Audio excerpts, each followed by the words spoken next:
Hello, hello. Oh, hello, Blue. Hello. We're doing some more Dragon Age Inquisition. And I left off at a weird spot last time. We're just in the middle of this new area. We were in the process of doing what I do in this game. I like how when I started playing this game and when it was coming up, I was like, I'm not going to play the game how I normally do. I'm going to save a little bit of time. And I'm going to like just go along the map and do my, just go from point to point, find stuff that we find, whatever. And now I'm already back to doing the same thing I do, where I just like scrape the map and like do the outer edge of the map counterclockwise, and then fill in the map. That's what we're doing. Although when we're this close to something, I might as well do it. But yeah, oh, hello, Ninja.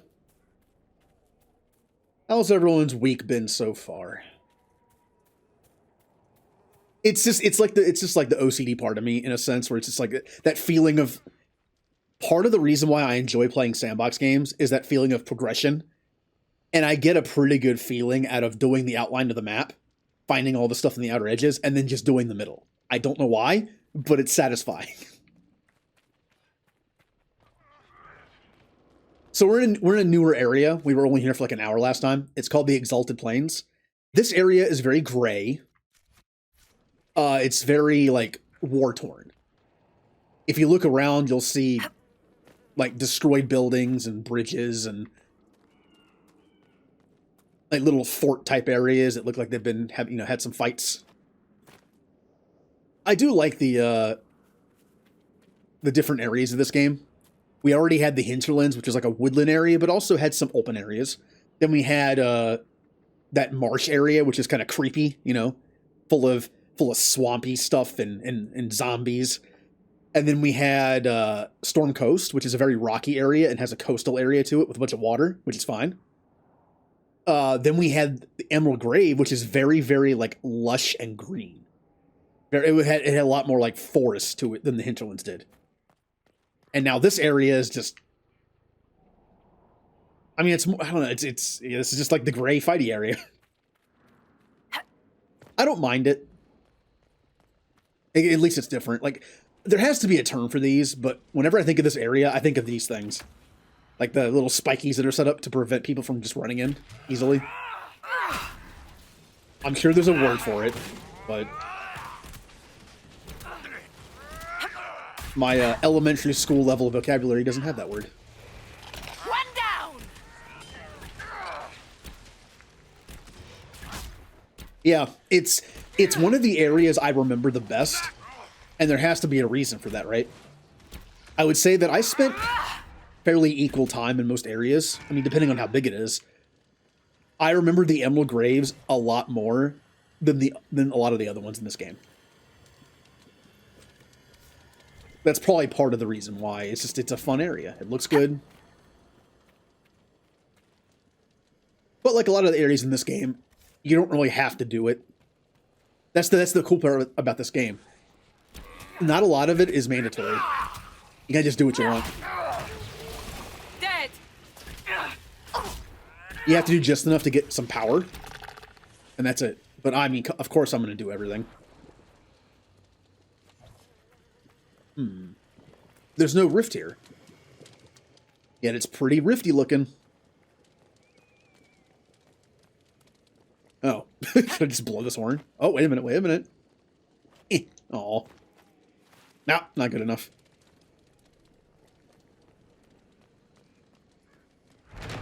Boom. So, the next couple streams in this game are literally going to be this. Like, me going through the areas and just making progress like that. There are a few story, like, quote-unquote story missions available. Whenever I think of story missions this part of the game, I always think of the mission to save the Empress in Orlais. But there are a few other ones as well. Like the one with Hawk. Which, again, is one of the coolest parts of this game. How often in a game series do you play as different characters in the series and then see a previous character and interact with them? There we go. There's the rift. There must be something here. Like, it does feel a little odd, considering in the second game, you are Hawk. And it does feel weird to be controlling a different character in this game, and then interacting with a character you used to be.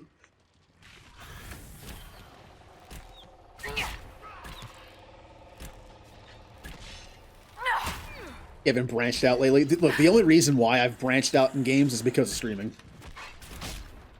For literally like a decade of my life, all I did was play the same games over and over again.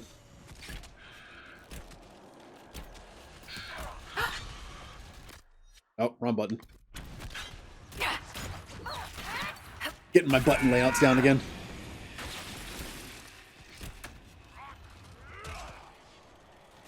But those games, I'm trying to think. I played Final Fantasy X through whenever it came out again for a new system, also just for fun. I would play Halo Wars with my roommate that I had for a year, and then online later. It's one of my go-to fun games to play with people. Simple. It's a simple game. Kind of ruined my ability to play RTSs permanently after that because it's such like a streamlined game. I just couldn't play them anymore. My week? It's fine. It's been fine. Am I gonna find a wine bottle? Yes, this is the true mission. This is the true main mission of the game. To find these, what is it, 20, oh, was it say 29? I forgot what it was. That'll truly save the world from everything. It's an RPG. You're always going to have those kind of missions. You have to suspend your sense of disbelief for a little bit in games like this. There's nothing else down here. Huh. Alright then. Just a rift.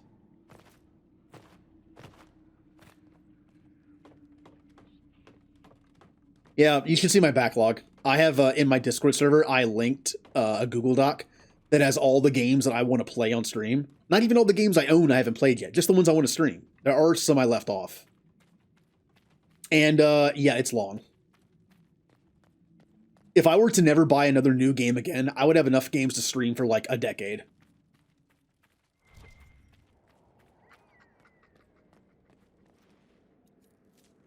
But yeah, basically BioWare games, XCOM, Final Fantasy X, and Tactics to an extent. I played a lot. It seemed like all I was playing was just the same games over and over again, which is nice when I got to branch out occasionally. I was already streaming, but I did purchase Fire Emblem Three Houses because I watched someone play it, stream it. And I've tried Fire Emblem games in the past and just couldn't get into them, but this one was different. And I'm still playing it. I plan on streaming it soon. Woo! Now that we have that, yeah, basically just have the area. We got some influence, and I believe we got some probably got some power from it as well. All right, let's continue around the edge of the map, just in case there's something over here we didn't find.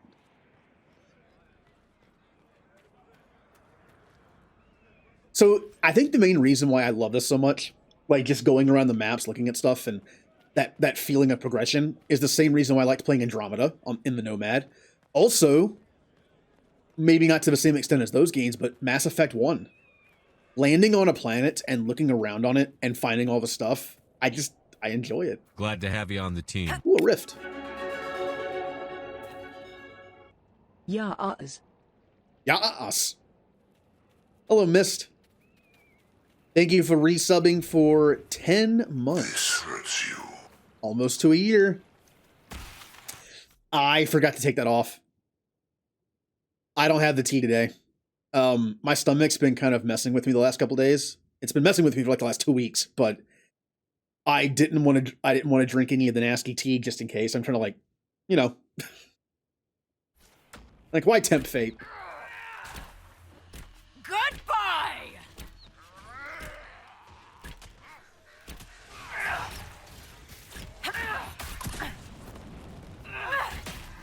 But because it costs double, I'll do a double hydrate. I'll do a double water hydrate. That's better for me.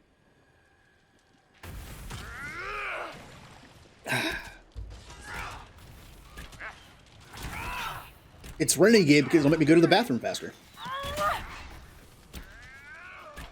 And if anyone hasn't noticed, if one thing I hate to do when I stream, it's take a bathroom break. It's I gotta stop that. I gotta stop that. When I did my 24-hour stream, I literally only took 2 breaks, and they were both just quick bathroom breaks. So I don't like it. It's like all or nothing. When I'm streaming, I want to be streaming.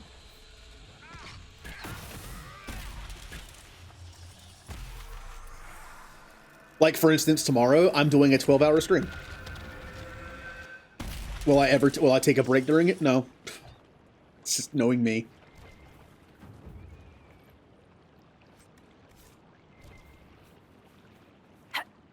Okay, if you haven't noticed, this game has certain areas where you just can't get stuff. A lot of areas in this game have a few medals that are just inside stuff you can't get inside. It's still like that, but I mean, it's not a big deal. There's plenty of stuff you can find. 2 is your favorite. 2 is a good pick. I feel like 2 has a lot going for it in its favor, but it's also good. Like, it's kind of like saying that something is overhyped, but still knowing that it's really good. For instance, I think Final Fantasy VII is very overhyped, but I still think it's I still think it's in the top 5. I still personally think it's like in the top, as the top. You know what I mean? It's kind of like saying my least favorite Dragon Age is 2. Doesn't mean I think it's bad. Doesn't mean I don't like it. It just means it's my least favorite. If I gave Inquisition Origins a 9, 2 gets an 8. So 2 has a lot going for it, but it's also really good. For instance, it's kind of a standalone story. It didn't have to start the universe. It didn't have to end the universe. And it also didn't have to do anything with the Reapers. Like, a lot of people think that the way that the Reapers were defeated in 3 is kind of lame. I get it. It's kind of like a Deus Ex Machina, like, right in the first 10 minutes is like, this is how we defeat them. But they had to do something. Maybe if they had talked about it in 2 a little more, it might not have been like so all of a sudden. But yeah, it also made 2 really good. They didn't have to do a lot of like lore building, or they just kind of built on top of what was already there. But they did it well. That's convenient. Someone can fix this, right? Yes. We're going to go to the war table and fix this bridge and have access to a new part of the area. Over here. In Hasrith are a lot like your Seekers, Cassandra. I highly doubt that. Maintaining justice in the ranks, operating under a veil of secrecy, investigating corruption and threats to the Order, and we deal with it all so quietly. Most people never notice. Interesting. Though we do not break the minds of our prisoners. Well, keep at it. You guys will get there. It's like, oh, you'll get better at it. Glad to have you on the team. Woo 8 months. Thank you so much for all of the content and great times, Wes. D. D. I forgot that it mentions the emotes as what, like, little letters they can be.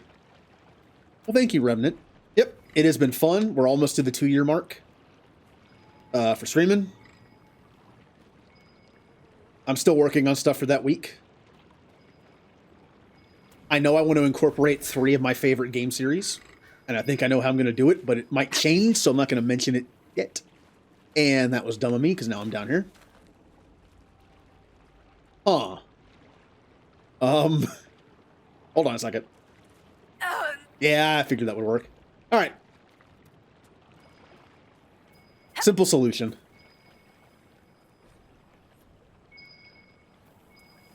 Where is this?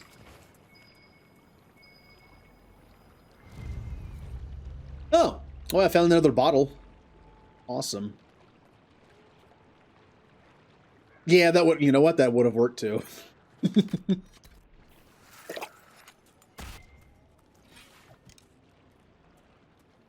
Don't want to fight that just yet. We're still on the edge of the map. As much as I want to go do other stuff, remember, this is edge of the map. This is edge of the map.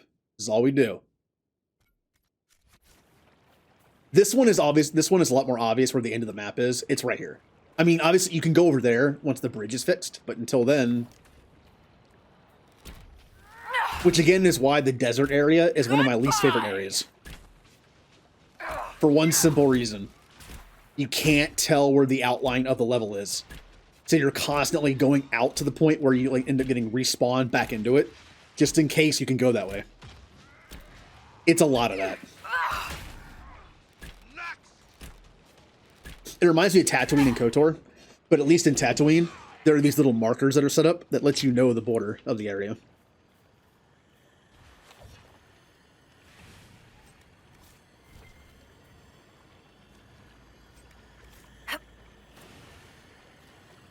What is that noise?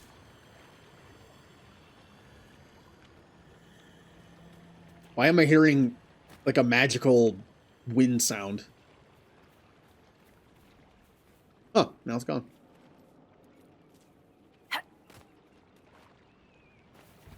Oh, I did something last night I haven't done in a while. I fell down a like a small YouTube rabbit hole. I found a channel that had some interesting videos, and it was just like, I'll watch a few.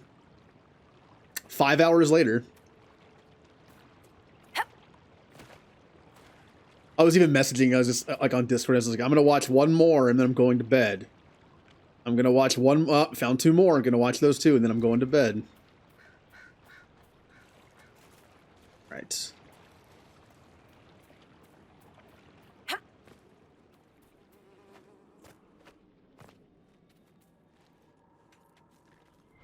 I have enough of some of the tier 2 materials in this area to make some new stuff.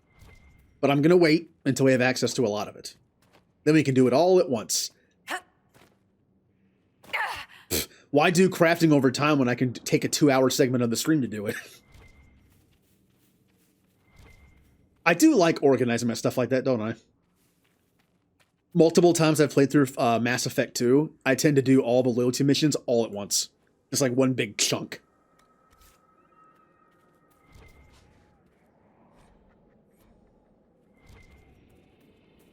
Or also DLC. I had several times where an entire stream was just DLC. You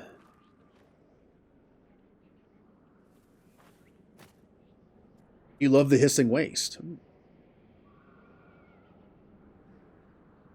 Mine is at about 100, but that was after like the great watch later purge of like 2018, where I went through and I was like, you know what?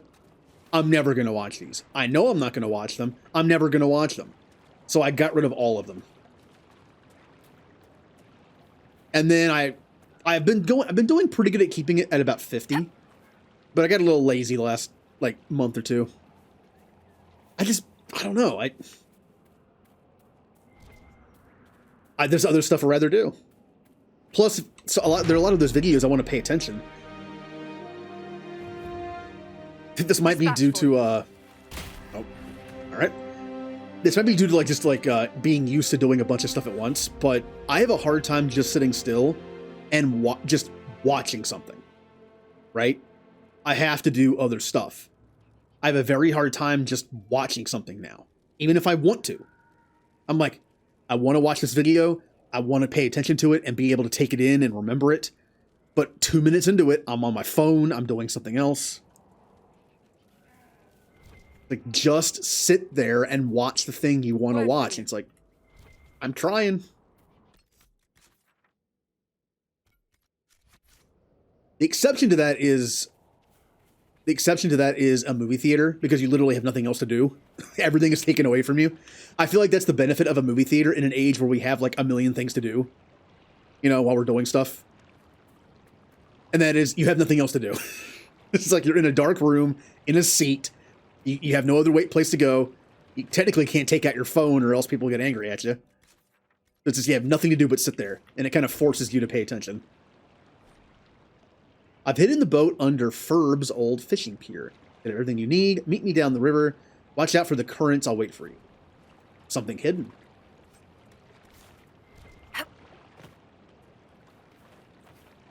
Speaking of that, I'm kind of tempted to go see a movie at some point. Maybe Black Widow.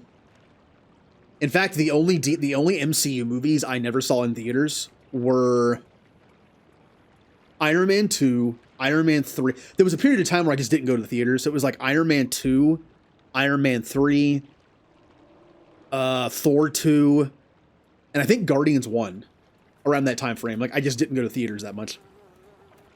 I watched them all as soon as they came out on home video, though.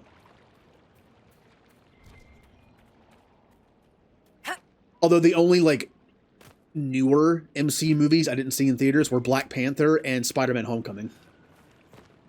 I don't know why. Again, I bought them as soon as they came out, but...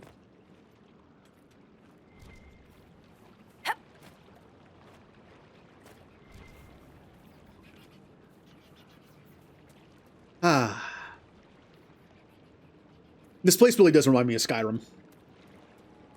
Just look at it. This looks like Skyrim to me.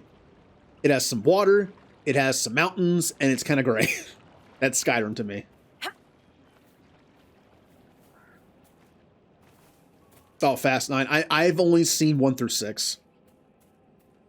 Well, I haven't seen Tokyo Drift, but, I mean... From what I've heard, I'm not missing that much. But who knows? Everyone likes different stuff. Maybe I would love it. Because I just never got it. Good job, Bull.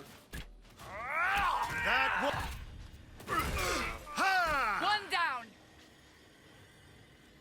Luckily, if anyone didn't know, the timeline of the Fast and Furious movies isn't in that order. I'm pretty sure it goes... Like, 3 is, like, after 6, I think. It's 1, 2... I'm pretty sure it's 1, 2, 4, 5, 6, 3. Because I'm pretty sure there's like, the last scene... You know, spoilers for a movie that came out, like, 6 years ago. The end scene of I believe it was Fast 6... is a scene that's in the 3rd movie.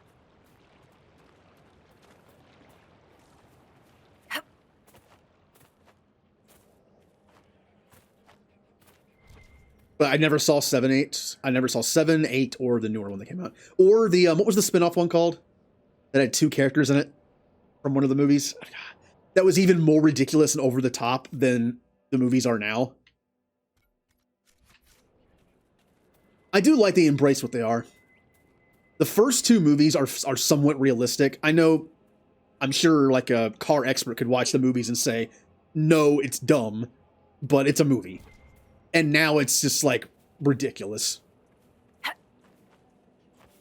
It went from, like, actual normal, almost probably normal street racing to just towing a safe between 2 cars and destroying an entire city, like that kind of thing. I like it. I like it. I like when media embraces just the goofiness and just goes with it. The Marvel MCU did that for a bit. Once Guardians came out, I feel like some of the franchises just embraced the goofiness. Guardians, Thor Ragnarok. Can I even get over there? Let's find out. Hobbs and Shaw, that's what it was.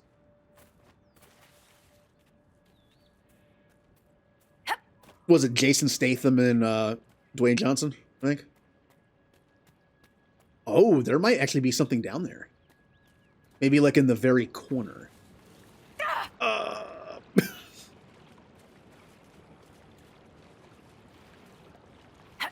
Any little hidden treasures over here? Oh, this is a perfect place for a hidden treasure.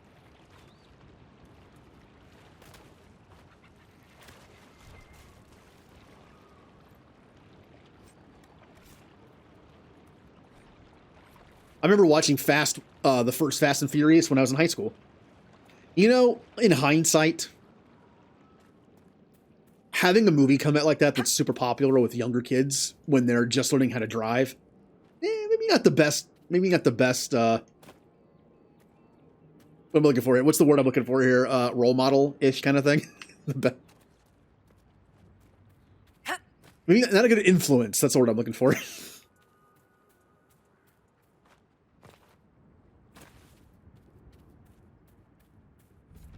I wonder, Cassandra, that you did not put yourself forward to lead the Inquisition while Divine Justinia was forming it.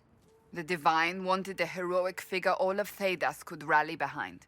How do you fall short of that description, my dear? Did you not single-handedly save the capital of Orlais? That was hardly single-handed, Vivian. Yet still heroic. Many in the Empire remember you fondly. A perception that would last until the moment they met me, I assure you. True. But there's something about, like, when you watch a movie that's over the top and ridiculous, it's a little less like, I'm gonna go out and try that stuff. I'm sure people do. But the fact that the first movie was, again, like, somewhat realistic street racing, it wasn't like ridiculous over the top stuff, I guess it kind of made it more obtainable. I knew a lot of people in high school that had cars that looked like Fast and Furious cars. They, like, got like the neon set up and everything, and just that look to them.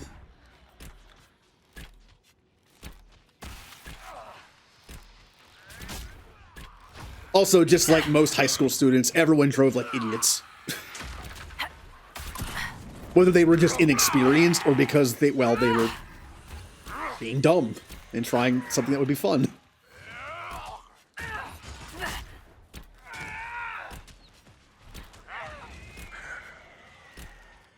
Nowadays, I don't do that. In fact, I'm like the opposite now.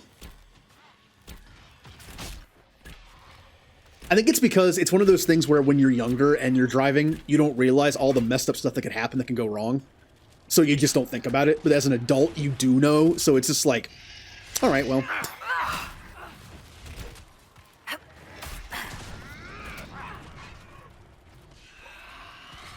Yeah. Also, I live in a college town. Yeah, you have to drive very defensively here, or else bad things will happen.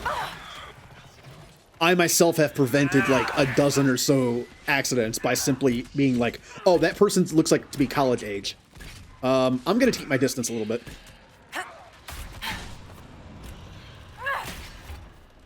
It's just that feeling you get. Was that Revenant teabagging me? What was he doing? I used to play Halo. I know what that is. Messing with me, doing the old crouch spam.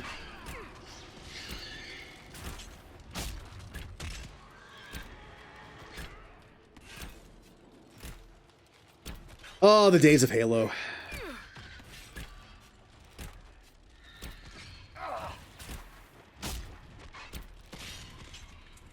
As much as I enjoyed the online aspect of Halo 2 when it came out, which was great, and all the ones that came after it, there's something about those LAN parties in high school of Halo 1. I don't know.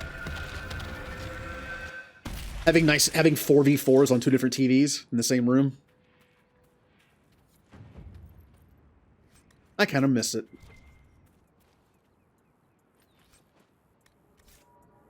Hey, Jeebus. You ever played Halo? Oh.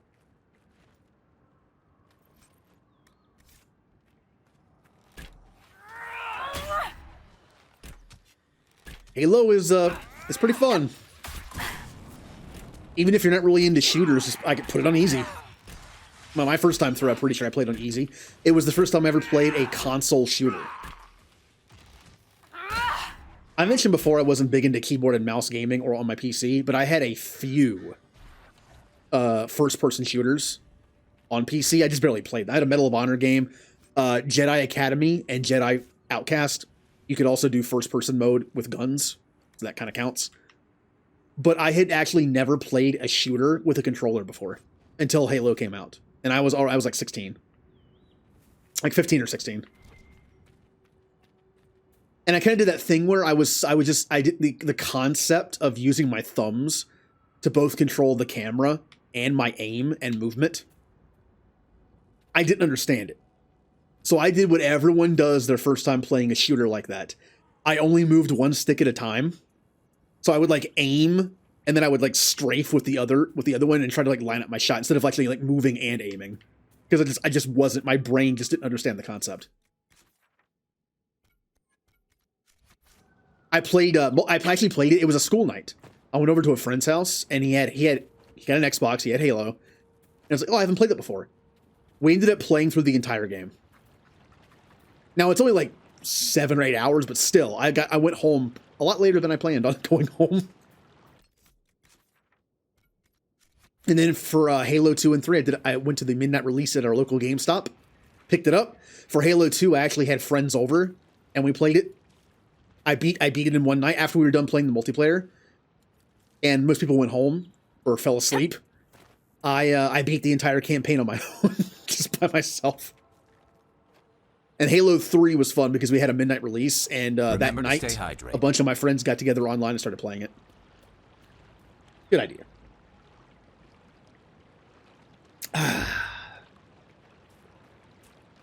Who's done a midnight release for a game? Nerd! Yeah.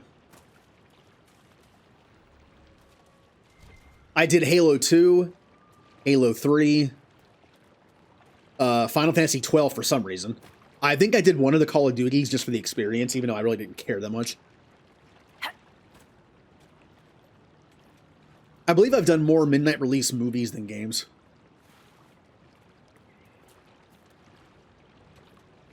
My very first midnight movie was Star Wars Episode 2. I would just learn how to drive.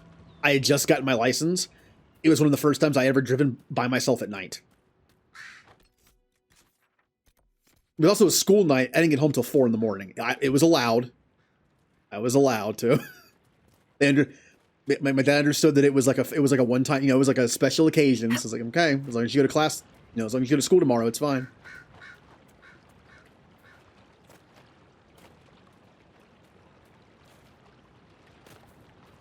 Episode 1, I was only like 13 when episode 1 came out, so I couldn't. I would have loved to, but hello? Find the spirit with Solus. Solus has to be in the party. That's okay. That's okay. We're gonna go back around the map anyway. Oh, you saw Spider-Man 3 at midnight? That would have been a fun experience. I feel like a movie like that actually would have been fun with a crowd, just so you realize what kind of movie it is, and you just have fun with it. I'm not a crowd person, but seeing certain movies on the very first showing, besides like an early showing, like reviews and stuff, it was a fun experience. Like Infinity War and Endgame were fun experiences in theaters. I'm kind of glad that they started doing, instead of doing midnight showings on that Friday, places started doing 7 p.m. releases on Thursday the day before. Those are the ones I went to. Like, thank you. That's so much better.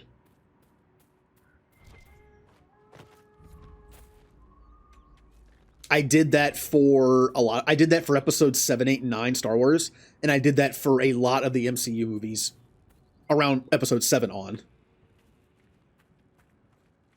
Automod, what are you doing?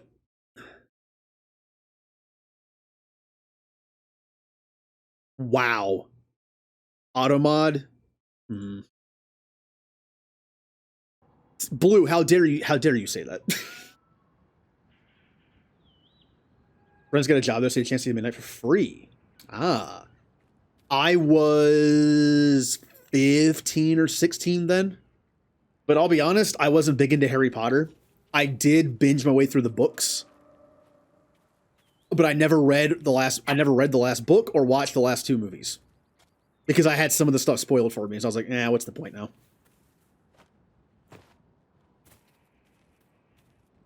Yeah. It's just a blur. There's so many of them. I know I did midnight releases for all the for Civil War, Endgame, Infinity War. I also did it for, I don't even remember. I think a couple others. I'm assuming this is death, but I'm going to do it anyway. Yeah. Just making sure.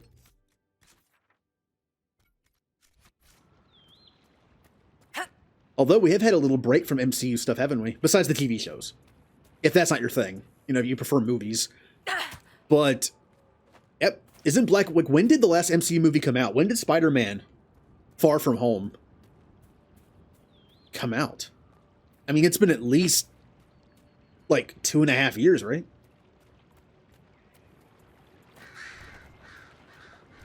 Yeah, Black Widow is like, I mean, that's a pretty big gap, especially considering the MCU, where movies came out like once every 6 months. I mean, for obvious world reasons, but still, it gave us a nice little breather. Because I have some friends that were said like they're getting kind of burnt out on him. Also, Black Widow is a good example of one of the MCU movies that kind of grounds it in reality. It's like a Winter Soldier. It isn't ridiculous. It isn't like over the top. It isn't like massive superpowered beings flying over the place like Endgame was. It's just a spy action movie. I like a change of pace every once in a while.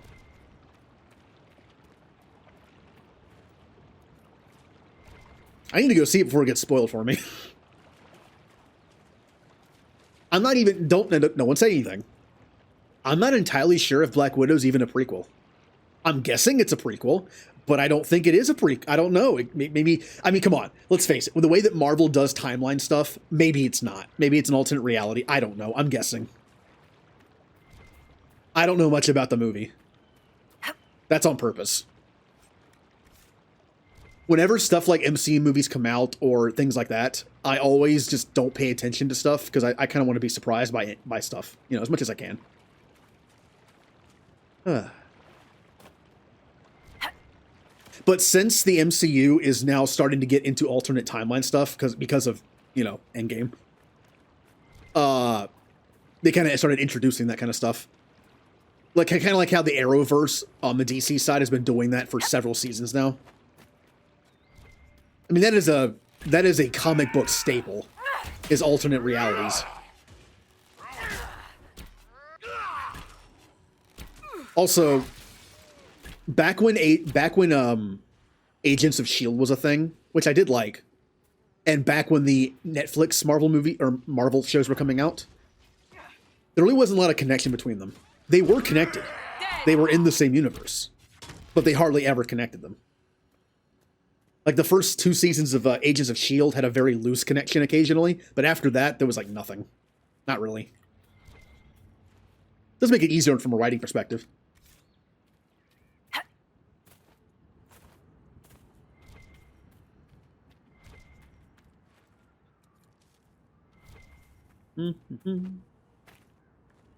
But one thing I will say though, the new MCU shows are obviously linked to the MCU because, well, same characters, same actors, sometimes even continuing plot lines, which is amazing to me. Having, like, after watching Agents of S.H.I.E.L.D. for 7 years, being able to see an MCU show that continues a plot point or storyline or character development from a movie and then also leads into another one is awesome. I love that. Let's be mindful of these graves, Who knows what lurks within? Oh, Vivian, you afraid of some dusty old bones? Ooh, spooky. Also, I don't know a lot about, like, I read some of the comics growing up. I also knew someone who liked them a lot, so I got told a lot of stuff that happened in the 90s comic stuff. But just from knowing the comics and some of the more well-known plot lines and story arcs, I kind of guessed what happened in most of the movies. Just because I know what happens in the comics. Sometimes it's kind of exact, other times it's kind of like a different take on it. Not a big deal. It was still fun. Like going into Infinity War, I kind of knew what to expect at the end. Just because I knew what happened in the comics.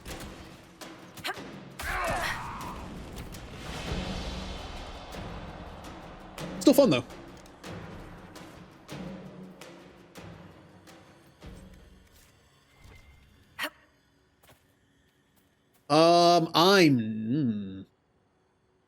I'm not gonna do that.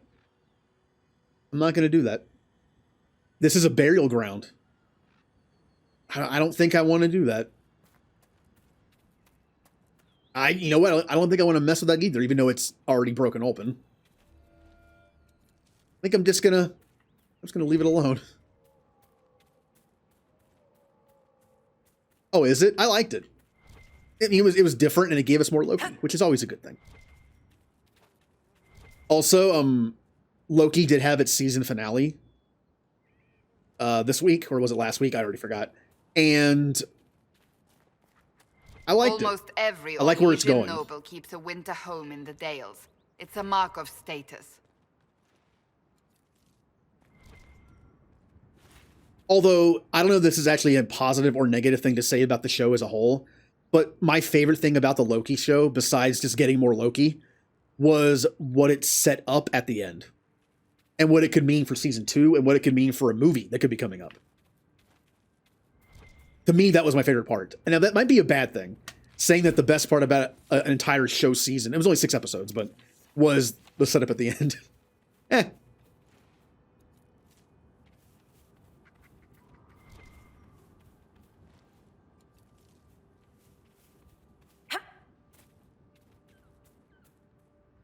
Well, you don't have to. Ninja, to watch Infinity War and Endgame, you don't have to watch all of them. I would say the Avenger movies alone would probably get you fairly caught up. You would miss like backstory, obviously, of the characters coming together in Avengers. But as long as you just watch some of like the main movies, you'd probably be fine.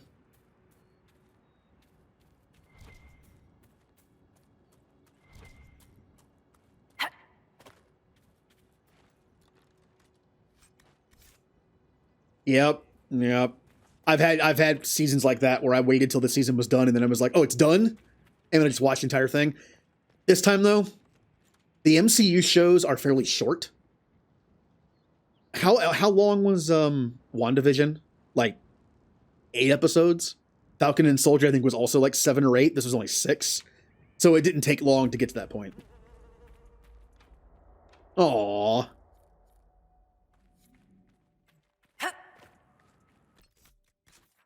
Am I going to have to break into this place to be... Oh, I think I am. I don't want to, though. I don't want to break open the graves. I kind of don't want to do this mission. Unless the key is somewhere not in a grave.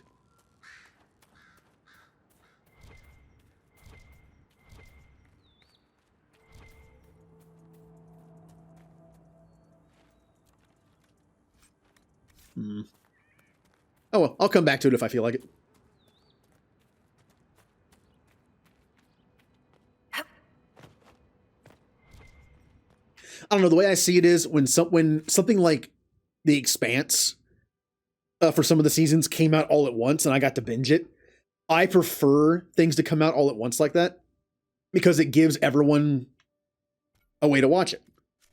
If you prefer to watch one episode a week to make it last longer and have time to think about it, then you're more than welcome to watch it just once a week.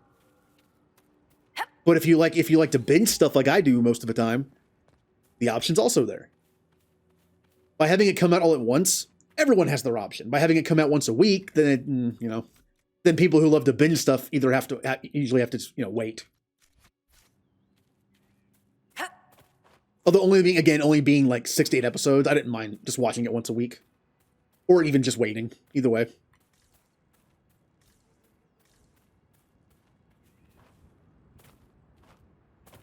Like when the Marvel Netflix shows came out, I watched them all in one night. Whenever a new season would come out, I would just watch them all in one night. I would tell myself I would only watch a few of them, and I was just up all night watching them. Okay, how far over there can I go? Hold on, let's backtrack a little bit here. Might be something up there.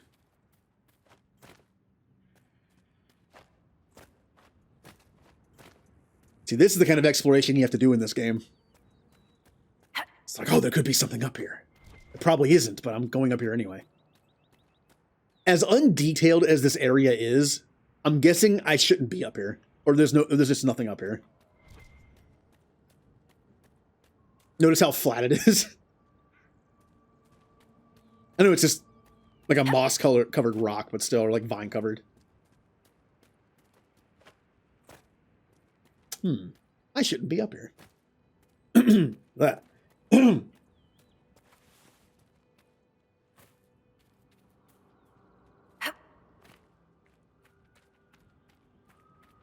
Oh yeah, that's fun too. I used to have someone I think that's the one I talked to, where we both watched like the CW shows, kind of like back when we were in like their golden age of like, like around like season, arguably season like 4 or 5 of Arrow and like season 2 or 3 of The Flash and like all that kind of stuff. Like when it was, because right now Arrow's done, it's been done for a bit. I kind of gave up on The Flash. It just kind of, I don't know, I lost interest in it. Legend of Tomorrow is still pretty good because it's funny, but I haven't really watched the last season of that either.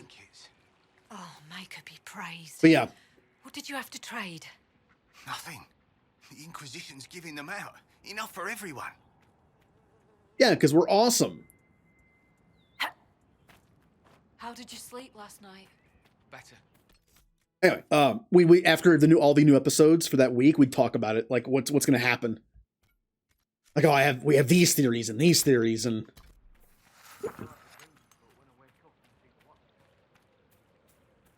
MCU movies are the same way.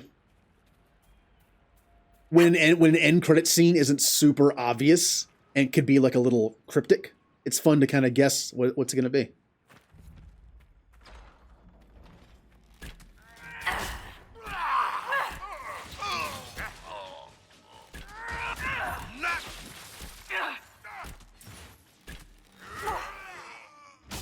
Also, the potential of the MCU in its next phase.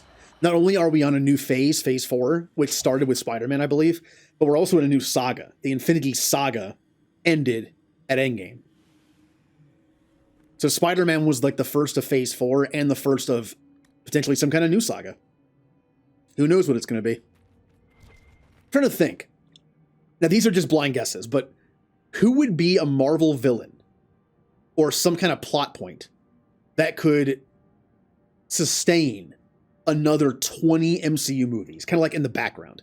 Obviously, Iron Man 1 has barely any connection to the whole Infinity Stone thing, but it led up to the Avengers, which had an Infinity Stone, and kind of went from there. It was like it was in the background for a lot of stuff. Doesn't have to be 20 movies with this villain in this at the center of everything. Just, it feels like they're going towards a whole time travel, alternate timeline thing, alternate reality. I'm trying to think like what would work for that. Looks like part of a larger set. Kang's a big one. Like just thinking of like time stuff. Kang the Conqueror is a big one.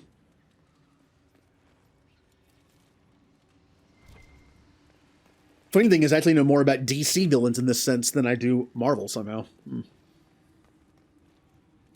don't know. Who's some other like time-based or reality-based villains?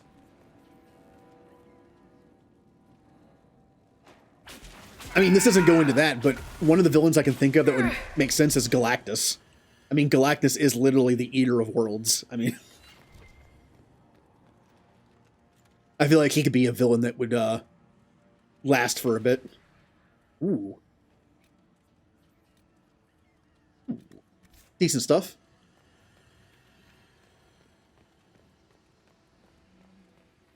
Right. Drop that.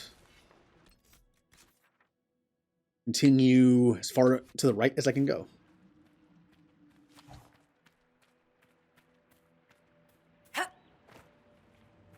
I also do prefer villains that are not so one-dimensional, although I do appreciate a mustache-twirling supervillain every once in a while that literally is just there to kill people and destroy things.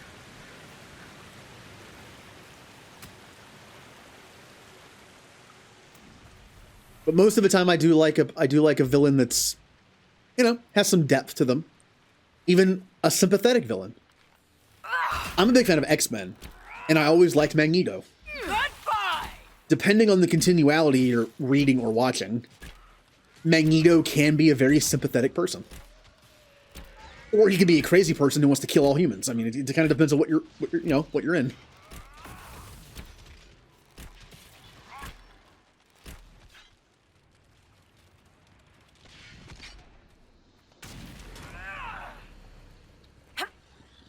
Up. Up.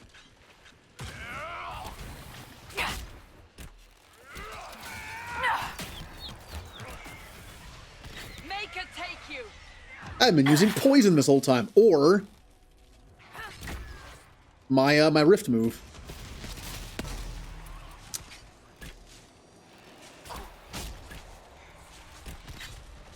Once again, it's like me saving rockets in Halo or my ultimate in Overwatch. I'm a hoarder. Or all my elixirs in Final Fantasy games. Marvel Zombies. I actually don't know a lot about Marvel Zombies. That came up after I stopped paying attention to comic stuff. Like actual in comic stuff, not like the movies, but... Oh, well. Oh, we're almost done connecting the areas. Let's just connect the areas and then we'll sell some stuff. Hopefully we don't find anything good. Well.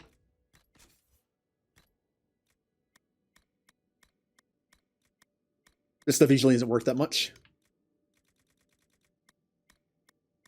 There we go. I'm at least going to pick up the stuff that was dropped by the rift itself. Take that ring. Yeah.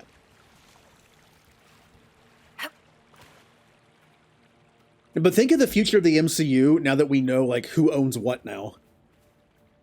Don't tell me if I'm wrong, but don't they have access to Fantastic Four and X-Men now? At least most of them. X-Men is a weird case because there's so many characters. I bet you there's some crossovers in there where there's like one or two X-Men that can't be used because of legal reasons.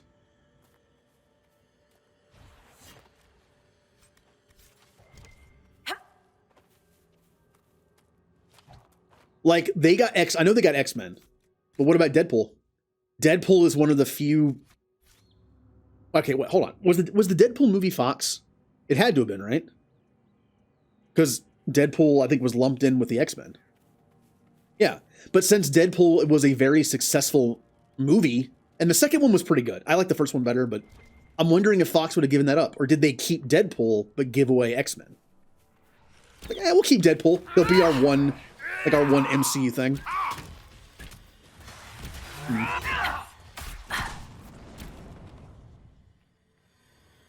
Okay. God, what is Disney going to do with Deadpool? Remember when Mortal Kombat became a DC versus Mortal Kombat game? And it was rated like T for teen and it was just not great? Oh, really? Ooh. Although I have to think they were going to take some stuff out. I get the feeling that we're not going to get like a Deadpool 3 that has similar like crude humor and jokes that the first two do. Violence I can see still. But I feel like some of that stuff's going to be toned down. That's okay. It isn't all the characters about, so that's fine.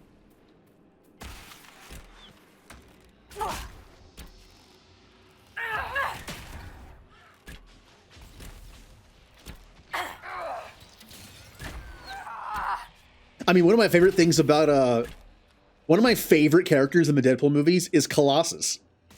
Because he's so lame. He's just like how they made him like the straight-laced lame one to kind of complement Deadpool's just craziness. Although Colossus does embrace it a bit.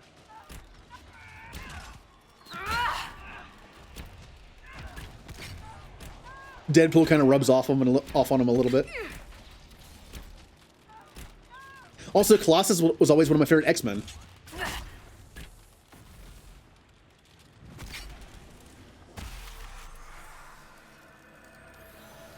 And Nightcrawler. Basically, all the X-Men that were only in like one episode of the animated series I grew up watching, I liked because it's kind of like the Boba Fett thing, where when you limit access to a character, sometimes you end up liking them more because they get the most out of their very limited appearances.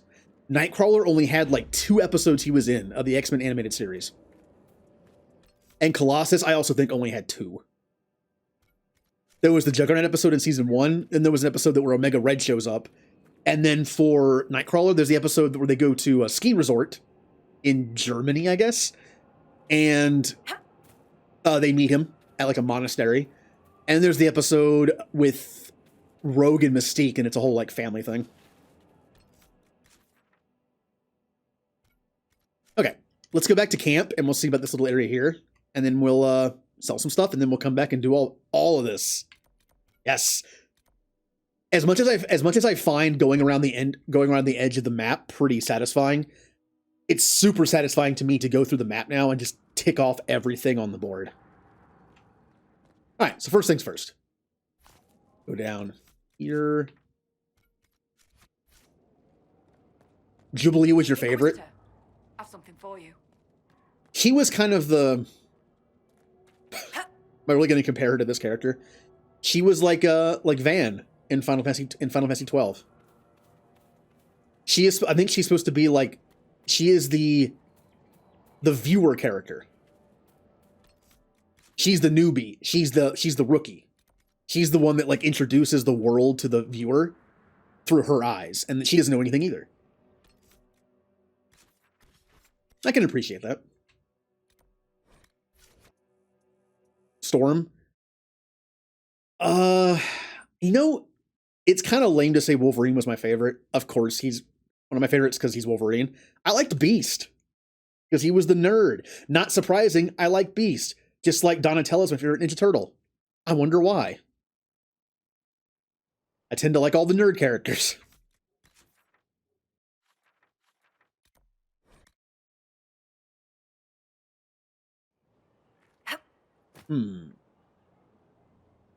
Although Gambit's always cool. Man, how has Gambit not had a decent movie adaptation yet? He was in X-Men Origins Wolverine. Ew. Although I don't think his character in that movie was... His Gambit wasn't the problem in that movie. There were a lot of problems in that movie. I don't think Gambit was one of them. He was fine. I think he was fine. He's okay. There are much worse things in that movie than Gambit. Let's see. So, like, if you had to make like a top 10 list of the problems of that movie, I don't think Gambit's on there.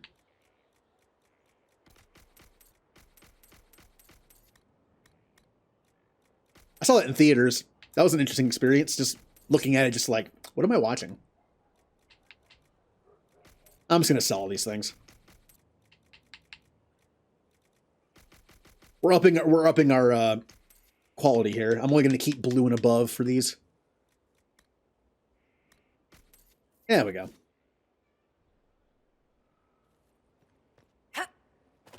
Well, yeah, but Remnant, what about Dazzler? Dazzler's the same, right? The only reason I know about Dazzler is because of the X-Men arcade game. She's basically Pat Benatar, the mutant. She does like she's a performance. She's a performer. She's in a band and she uses her powers to create light shows. Let's see. All right, back to the area.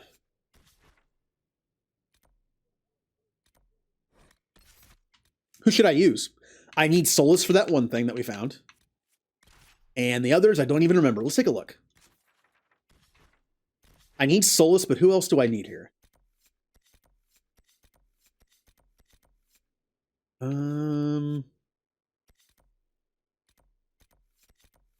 Nothing. I don't see any lyrium. I don't sell, just that. Yeah.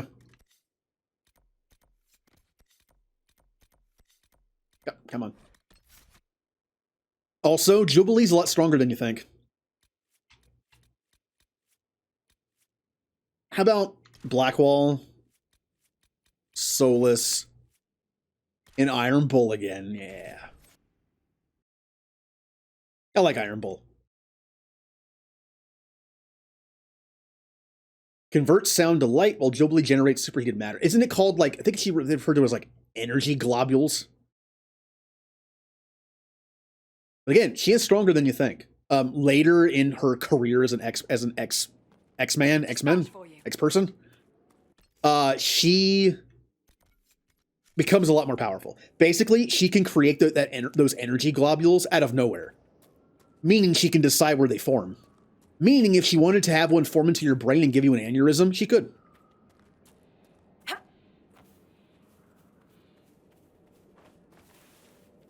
Also, there was a point where she became a vampire.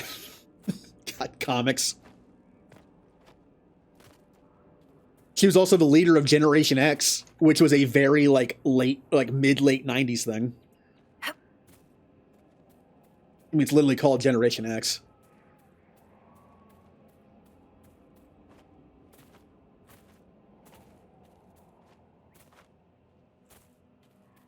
All right, everyone name some mutants that if you know X-Men stuff. Name some mutants that are just like that never get the spotlight, that are like very products of their time, kind of like 90s stuff. And top of my head, the character name known as Maggot. His power is he doesn't have a digestive system. He has 2 maggots inside his body, big ones, that are called Eenie and Meanie. I'm not kidding. And they pop out and go around his fists, and he like punches things with them that can eat through. They can eat through any matter. And when he does this, his skin becomes blue, and he gets like super strong somehow.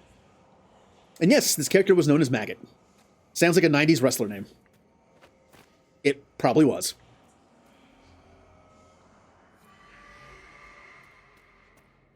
Or just like, or a Beak. Beak was a bird person whose literal power was he had a beak. That's it. The funny thing is, in the future, one of his descendants became like one of the most strongest superheroes and like most powerful and most popular in existence. He was like Beak the Third or something. I forget what it was. He might have been just Beak. That was kind of a fun like little connection.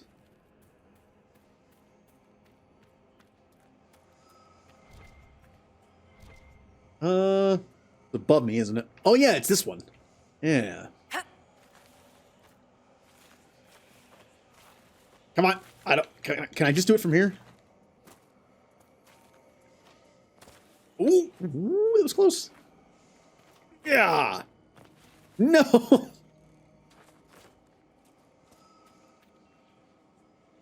It's like an episode of Double Dare. I fell into the slime.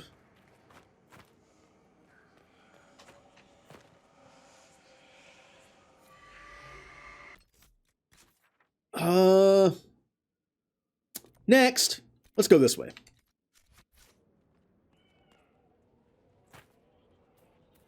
Ah, the Majestic Hala.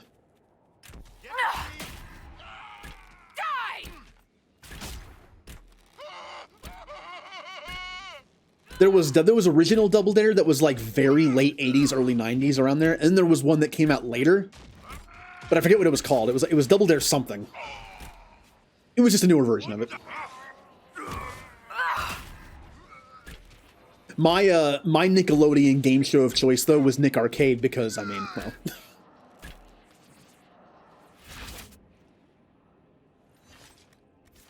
Of course, Legends of the Hidden Temple was also a very good one. Oh man, is that out yet? I know they're bringing it back for adults. Is that out yet? Can I watch that yet? I wonder if the adults are also going to be fumbling through things. Look, I get it. Adrenaline's pumping. People are watching you. They're only kids. I'm just saying, you can only watch a group of kids fumble the 3 pieces that are the Shrine of the Silver Monkey so many times before you realize, how do you not know how to do this by now? It only goes 2 ways.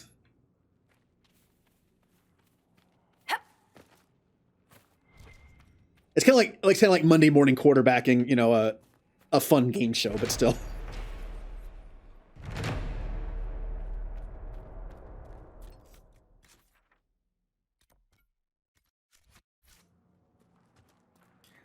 You wanted to be on it, but there was the steps of knowledge part.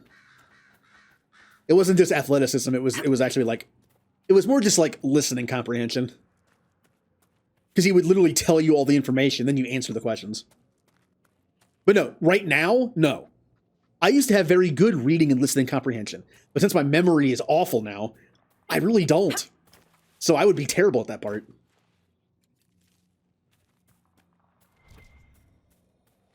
I mean, look, but yeah, I'd be awesome at the athletic part, right? Right? No, I think that goes without saying. Ooh. I don't know where that is. It's at a mountain near some water in view of 2 giant statue things.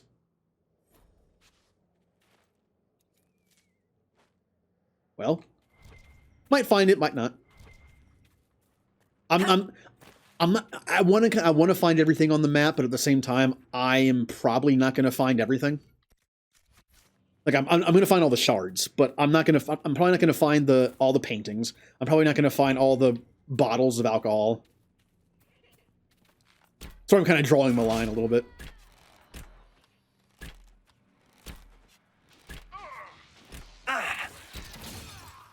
Oh, hello. Also, speaking of Legends of the Hidden Temple, am I the only one who found the Temple Guardians to be kind of creepy? The ones that just pop out and attack the kids that are half their size.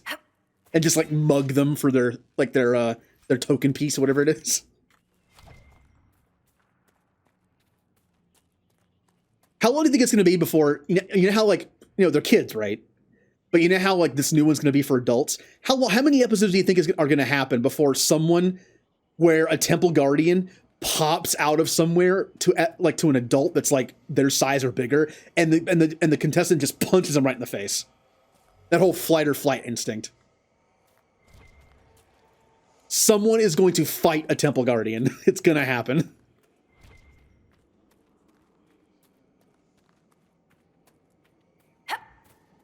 It's like those funny videos you see of like people jump scaring people and like pranking them, and then that one time it goes wrong where someone does it and someone just nails them right in the face.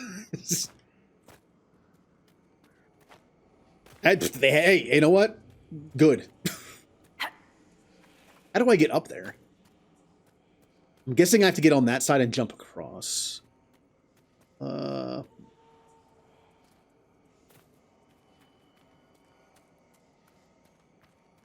I mean, I've done it to an extent.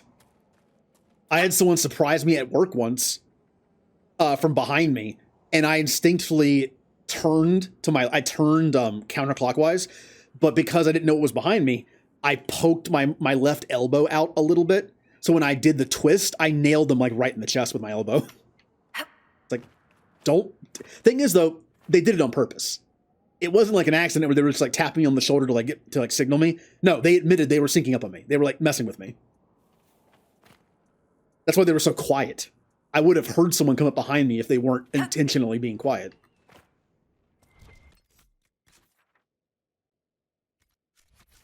All right, I still need to get up there.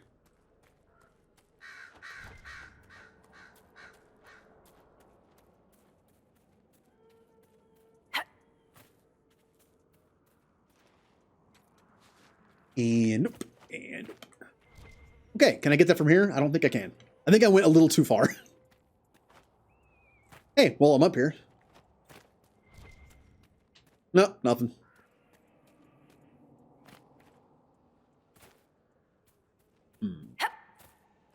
That's too steep. Too tall.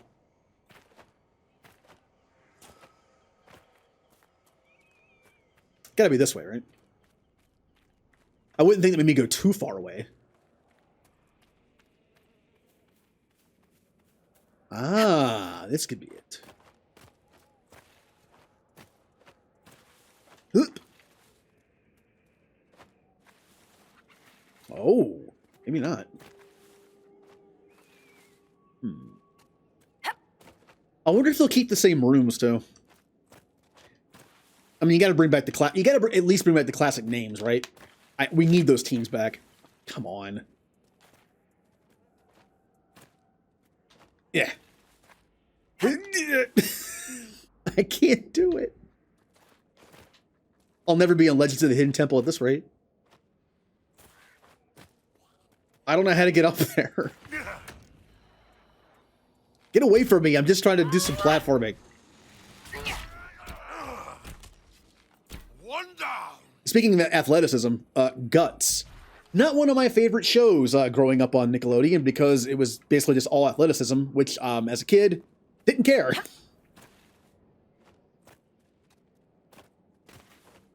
So I really didn't feel the need to watch that one. Am I going to be able to get up here at some point? I'm not quite sure. I don't know how to get up there. Oh, no.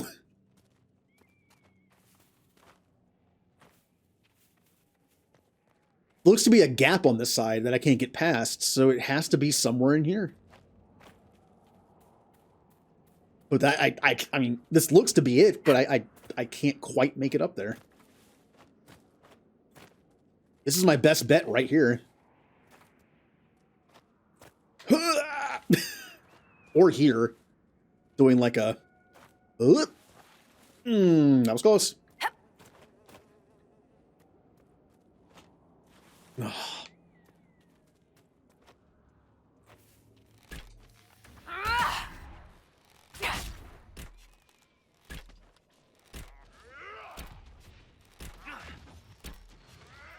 Yay!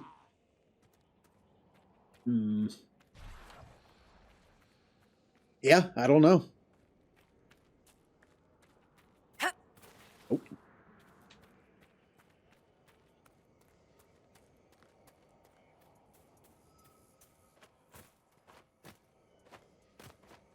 Unless I can somehow do this jump.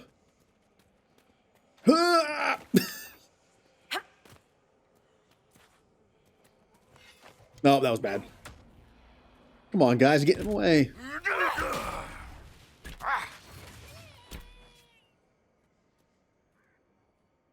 Really? Guys! Oh, that might be doable. Nope.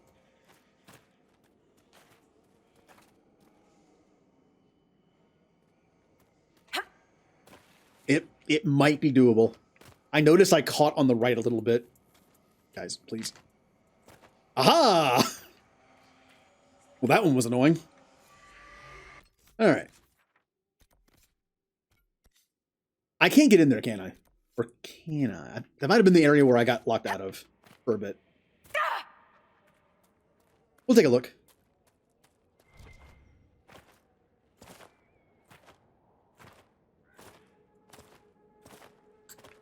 Oh, this is a very personality-defining question. Who was everyone's team in Legends? Who was the team you always rooted for? Like, what was your color and animal of choice? You know, in that game. I was a Silver Snakes fan. I'm surprised you don't wear heavier armor on your blind side. If I did that, I'd just be telling people where to hit me.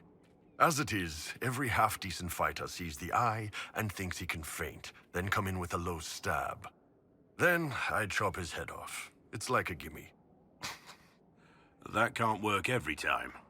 It doesn't, but taking a blade to the ribs is a pretty good teacher. Aha! It's open now. Or was it always open? I don't remember. I don't think it was. Did you see how they cut through those things? Still stinks That of was the a dead. brilliant show, Inquisitor. Yeah. My men had barely been keeping the Horde at bay. Bastien Prou, Marshal of the Grand Duke's forces here in the Dales. Why have you barricaded yourselves in here? We had to retreat from the Western Front. The demons and undead were too much. But it's no better here. My patrols don't return, messages are lost. I've had no word from the capital in weeks. If we could regain our outposts, the ramparts, or even the garrison by the river, we can't just keep hiding. I want to die like a soldier, not cowering under a bed, praying the monsters don't get me. What else do you know about the Dales? Shouldn't I be asking you about the Dales? You'll be interested to learn a band of your people has set up camp in the west. I've heard something of the Freemen of the Dales. What do you know about them?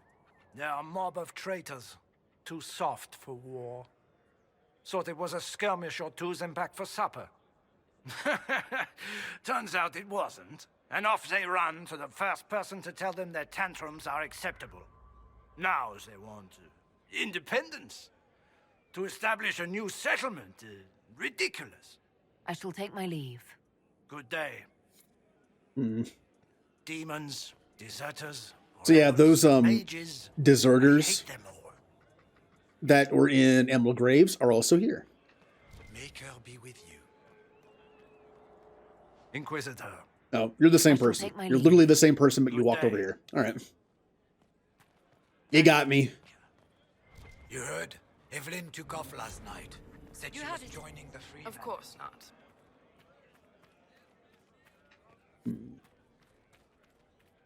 You heard? Imagine how many demons were out there. Ah, I claim this for the Inquisition. And everyone's just looking at me like, what are you doing? This is our base. No, this is mine. I put my flag here, it's mine. Have you seen any of our fallen men out there? Have many of you fallen?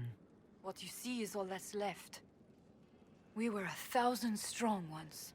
The worst part is not knowing what happened to the men who don't come back. Deserters? Or dead? If they're dead, we've nothing to tell their families. Nothing to send home. Good luck to you. Huh.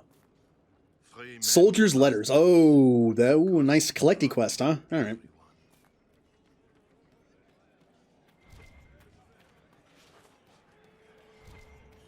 You know, besides the global ones, like the wine bottles and things like that, the paintings, now there's one for this area where we have to find letters. Wait a minute, how do I get in there? Okay. Undead across the valley, and no way to end them. Oh, I was hoping to just jump through the hole right there. Wonderful. Okay, well, we're done in here. That is a locked door. I'm not sure if I need deft hands to get that, or if it's just locked. Oh, that's it. Oh, they're actually on the map. Now, that is good. Most of the time, fetchy quests might not be on the map, but this one is. Good. All is well? Oh, yes.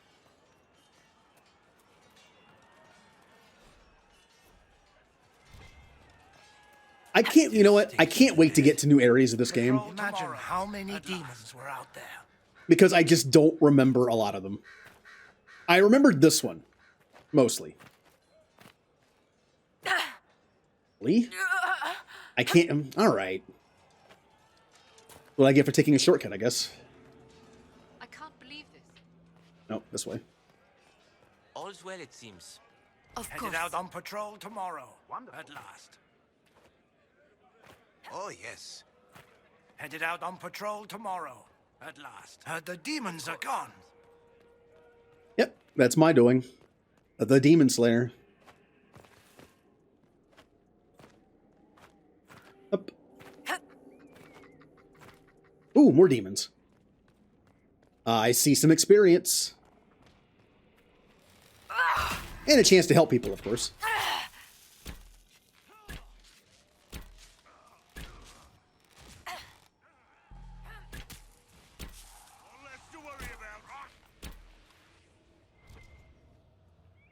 Good job, team.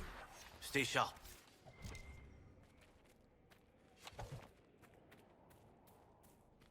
Aha.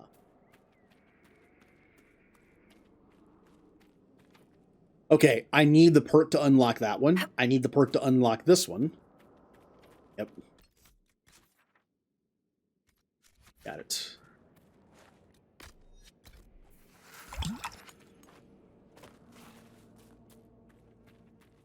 Now, of course, you probably guessed, in my first playthrough of this, I put a lot of my first Inquisition perk points into Josephine stuff, because I always like getting stuff that makes it so I get more money when I sell things. Things are cheaper. They have more stuff to sell me, like rare stuff. And then, of course, I'll take the lockpicking one. All right, it could be anywhere in this giant area. Now, is this one of the ones that requires the red ping thing, or is it just somewhere in here? I like the ping thing because it lets me know I'm near it. Bad there it day is. for someone.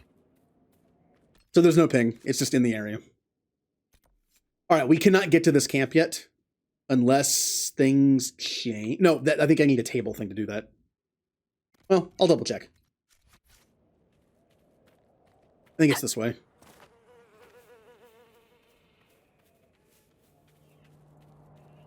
Yeah. I'm not sure if this requires it. Yeah, I think it does. Yeah, it does.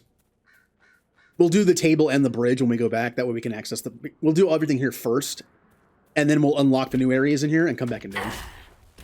You know, compartmentalization.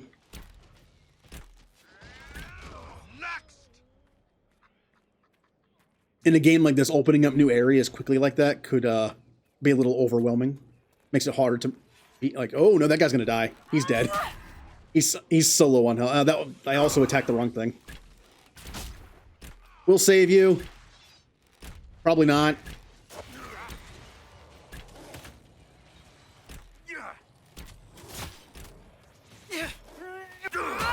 Oh, they're so low on health.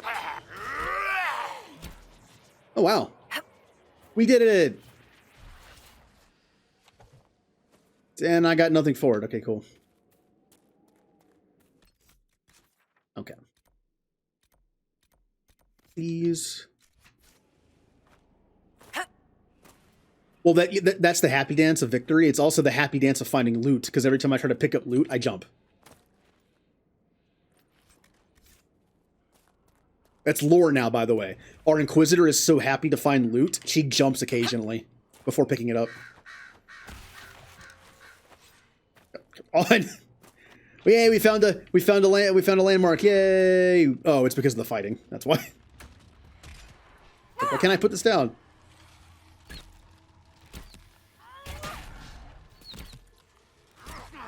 Get in there, bull.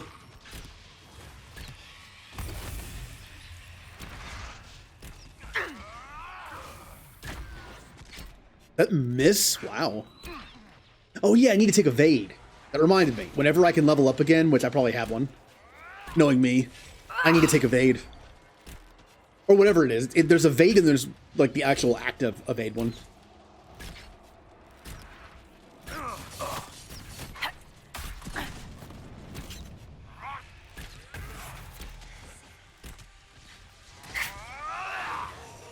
Hop.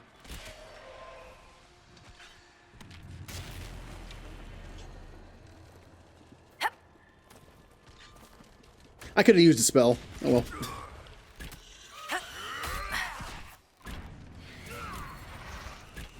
Ow.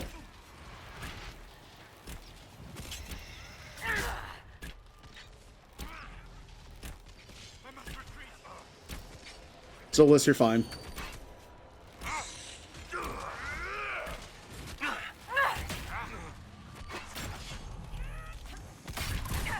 Yeah, right into a thing that exploded on the ground. Yep.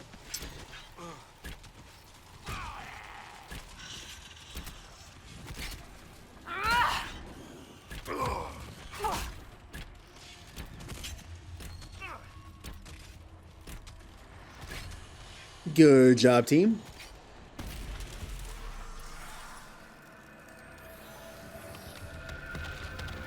Do you think the Dalish would even want this place now?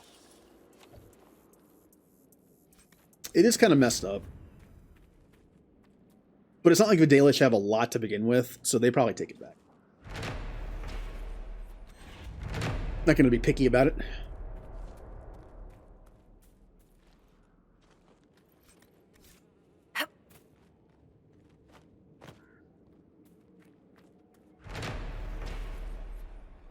Okay, only 8 more of those. Let's go to the middle of the map now and find some letters. We still have quite a bit of this place left, but it definitely is, I think, smaller than Emerald Graves. Just the two areas, like the one area I'm looking forward to the least is the desert area. Not only is it, again, big, but the whole, you know, where does the outside of the map end thing. Other than that, I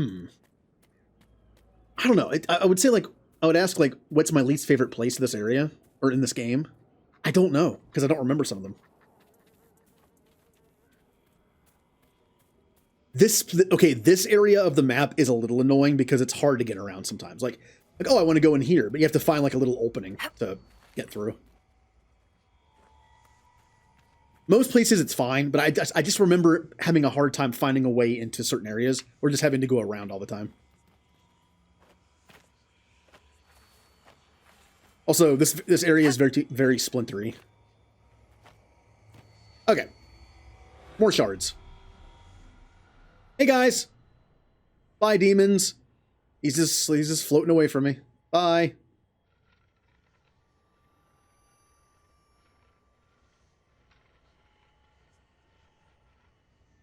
That. I thought those were enemies T-posing for a second.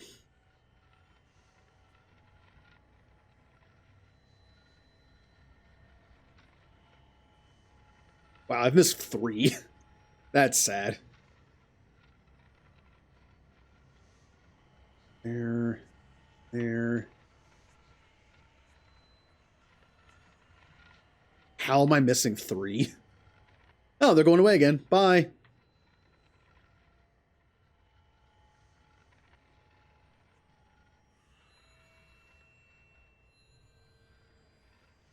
All right, we're down to that elusive one.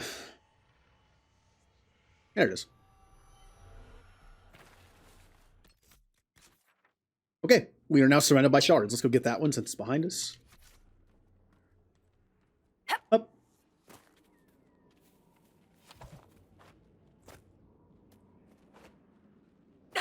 Oh. I should give Vivian that ice move just so when she's in the party. Like, it gives me a reason to use her in the party. I can use the ice move to make myself faster.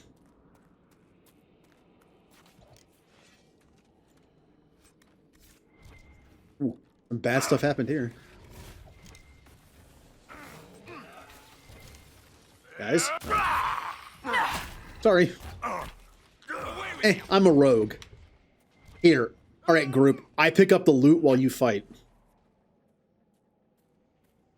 I haven't played D&D before, but I feel like that'd be a very roleplay thing to do. Like, you know, someone gets a kill and it's like, okay, I'm gonna go, that was dumb. Yep.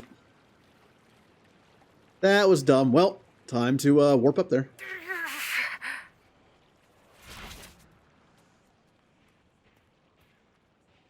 Yeah, they're fine. They'll be fine.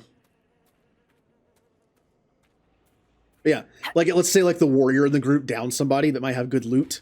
When it's the rogue's turn, it's like, I'm gonna go over to the body and loot it for valuables while the fight is still going on.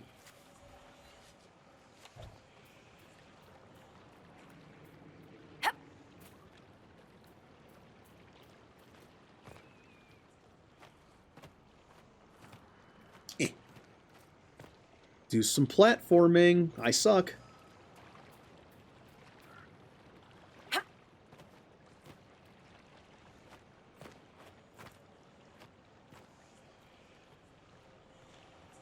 Hey.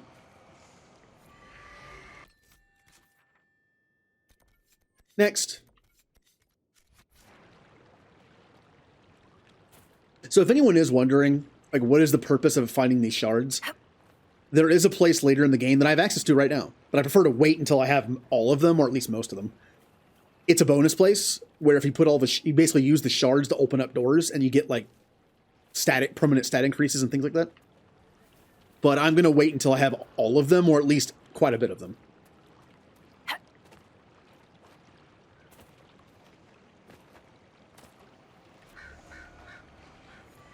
Oh, you went the other way? Well, everyone kind of has their own way of progressing through the map. Like, I'm sure some people prefer to do, like, a back and forth like this. Like a weaving back and forth. I just like getting the outline so I know where to go and where I don't have to go later. Even though it's still possible to miss stuff. It happens.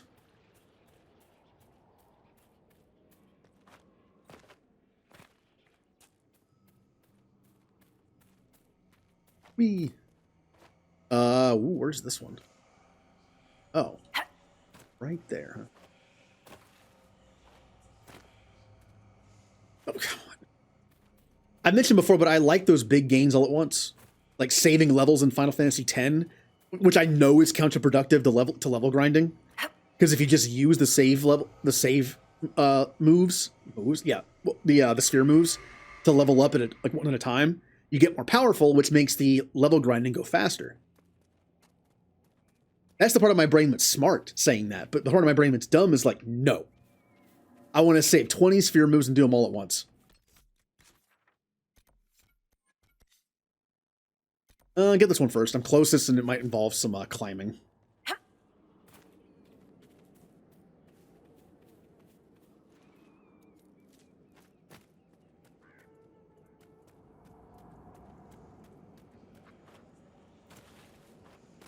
Yay. Next. And, oh, I'm up. We're going to backtrack. I want to take care of the stuff here first. I am kind of like weaving back and forth. I don't want to keep continuously go down here and leave all this. Let's do all this stuff real quick.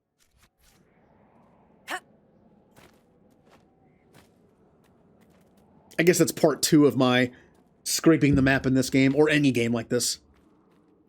Part 1, outside edge. Part 2, then I do like a left to right, like top to bottom or bottom to top kind of thing.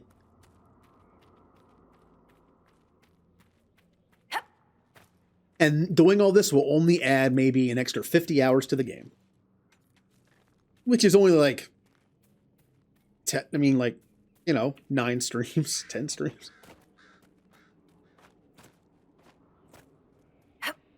This is going to be one of the longest games I stream.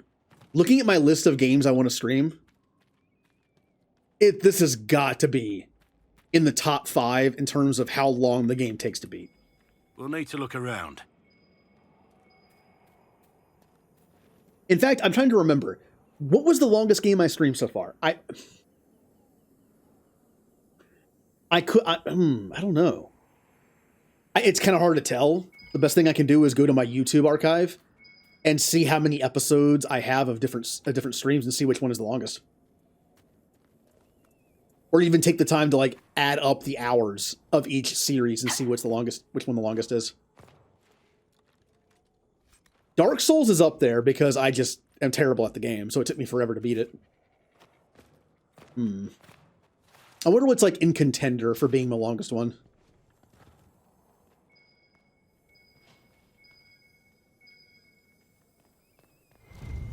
Yes, another bottle.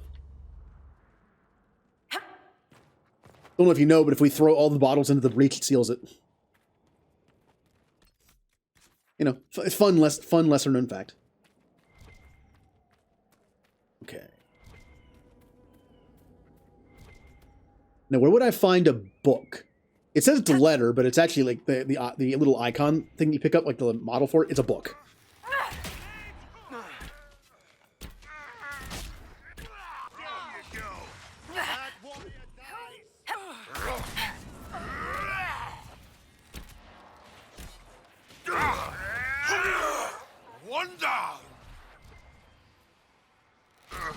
Aha! I found him. That warrior dies.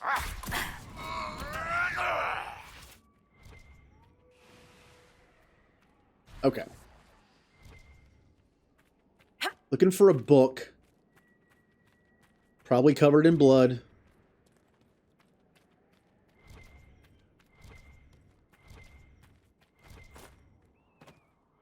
This is a big area to find one little book.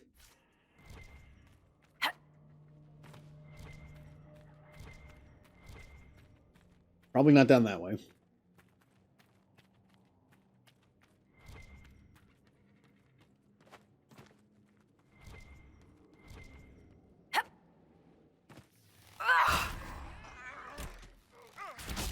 My abilities don't seem to be having the oomph that they had before. Just higher level enemies.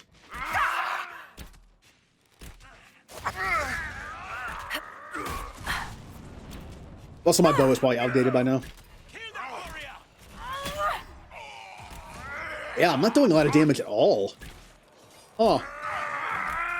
I might upgrade my own stuff. I'm going to save until I have a lot of tier 2 material to upgrade all my teammates. But I think I might upgrade my own stuff soon to tier 2. Back.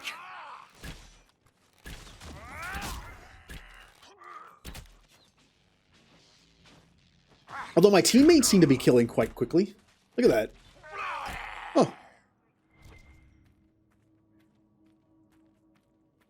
Yeah, when we go back to Skyhold, I might make some tier 2 stuff for myself.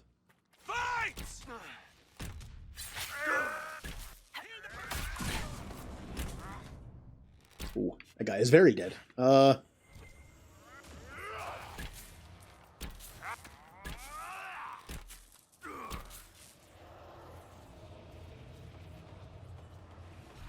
Any books up here?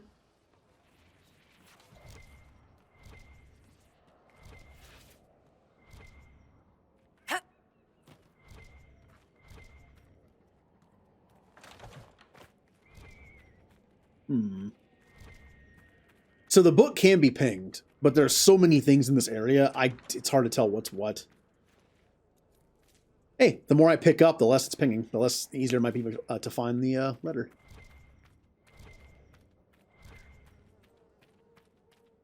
The mushroom. I don't know where this thing is.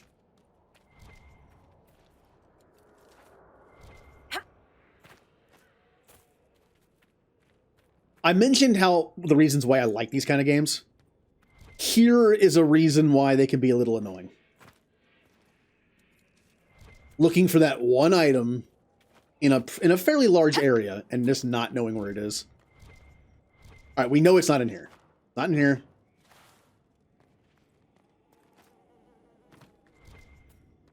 I mean, it is a letter of a soldier who died, so this person could be anywhere in this area. I doubt they're over here, but I'm still checking.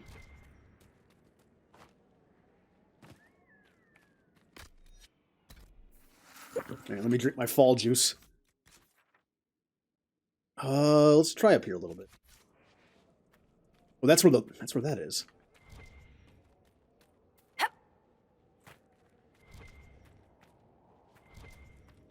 Also, sometimes the purple outline isn't accurate. There have been times where I found things like just outside of it. Now we're in a different one.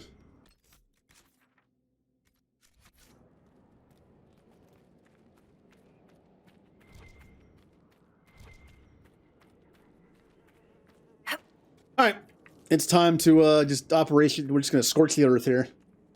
I'm going to pick up everything I can find. That way the only thing that's left to ping is the book. Guys, please. And that's still pinging even though I picked it up.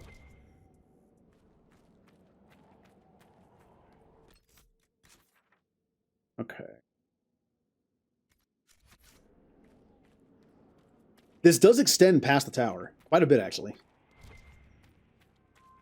Let's go this way.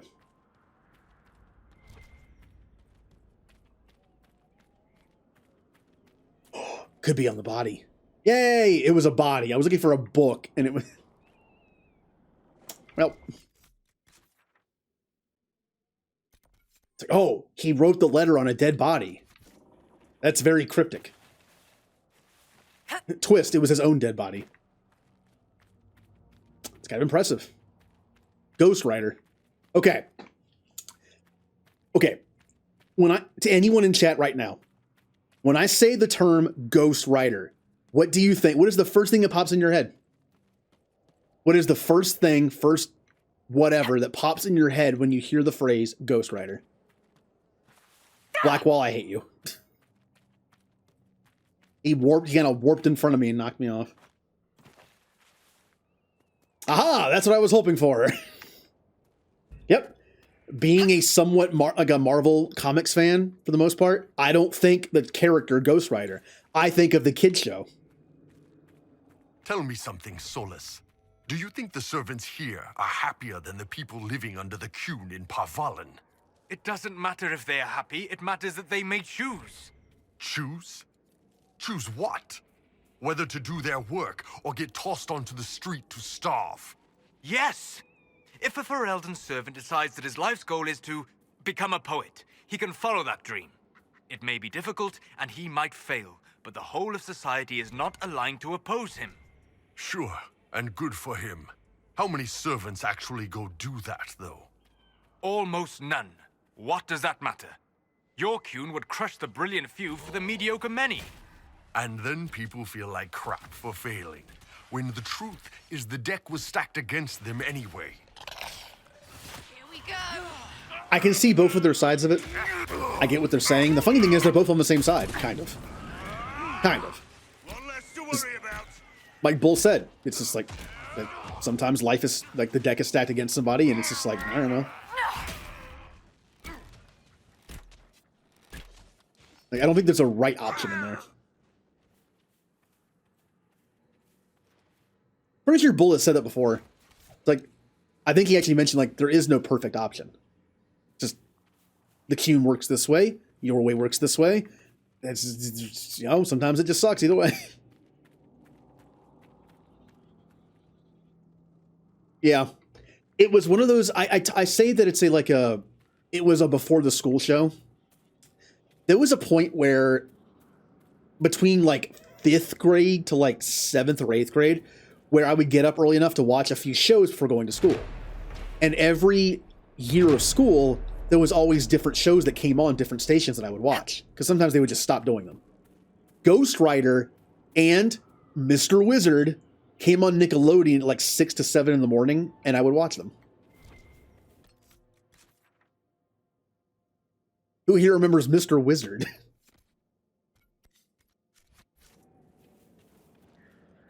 And then one year, Nick Arcade came on, and then, in fact, one year was a weird year. One year was like Beast Wars and that Starship Troopers CGI show. One year, one of the shows I watched was Biker Mice from Mars. For some reason, that came on at like 6:30 or 7 in the morning. I was like, that's one of the shows I watched. Oh, after school. Ooh. Yep, I only got to watch it before school.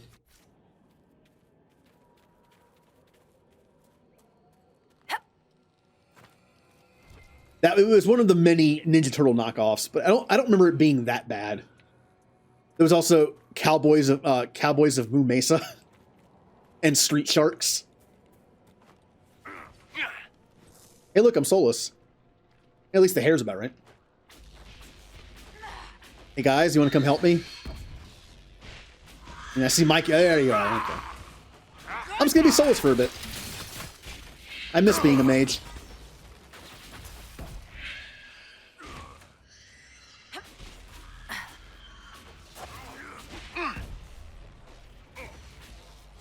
Just slinging spells. Fun times. Oh, his willpower is not great. I should probably level it up a little bit. Next time I make gear for him, I should give him more willpower and less magic so he can spam. Generally, the way I go with healers. If you have an option to build 2 different magic characters, one a healer, one a damage dealer, and one option is spammy, like more MP, and the next is more damage, I tend to be I make the healer more spammy. Away with you! Yes, the heal does less than it would, but at least you get to do more of them. So rather than wait until someone's at 25% health for a big heal, I can do like 50% health for a smaller heal. I just prefer that.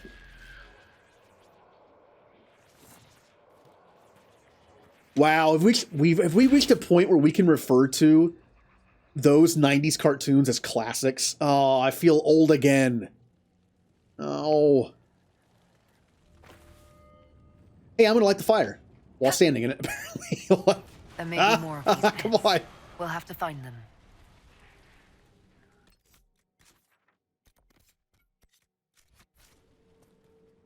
It's like, remember that? It's kind of like Spider-Man in the MCU movies. Remember that really old movie, Aliens? And it's like, yes, I remember watching it when I was a kid.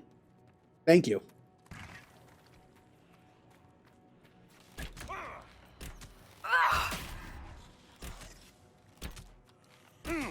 Now, to be fair to him, when he says really old movie Empire Strikes Back, I wasn't alive when that came out. Or was I? No, I was not. I was not. That was like, what, 82? 81, 82, I think? Might have been 81. And then I think Return of the Jedi was like 83-ish. So no, was not alive when all 3 of those came out. But I still don't refer to Star Wars as an old movie. I don't know why. I just don't. When I think to me, the cutoff point of old movie is like 50s.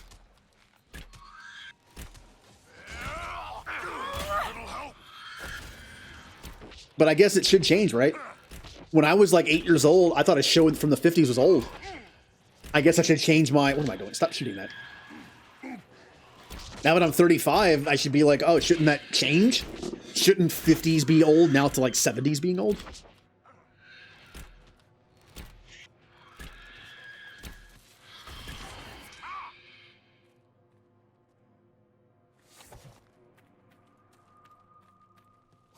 Burn.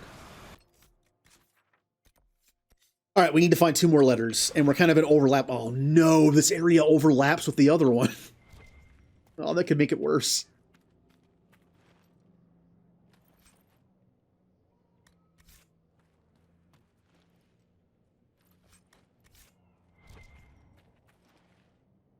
They were all past their childhood. Oh. Well, you're only as old as you feel, so I'm only 87 years old.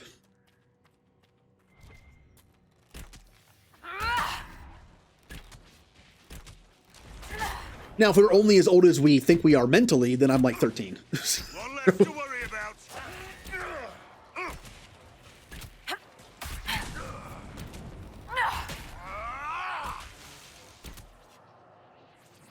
So hey, it averages out, right?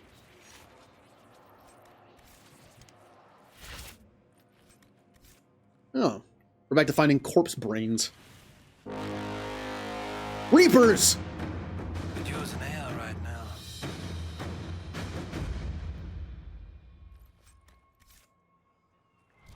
What? The term corpse brain makes no sense to me. I just don't get it. All right.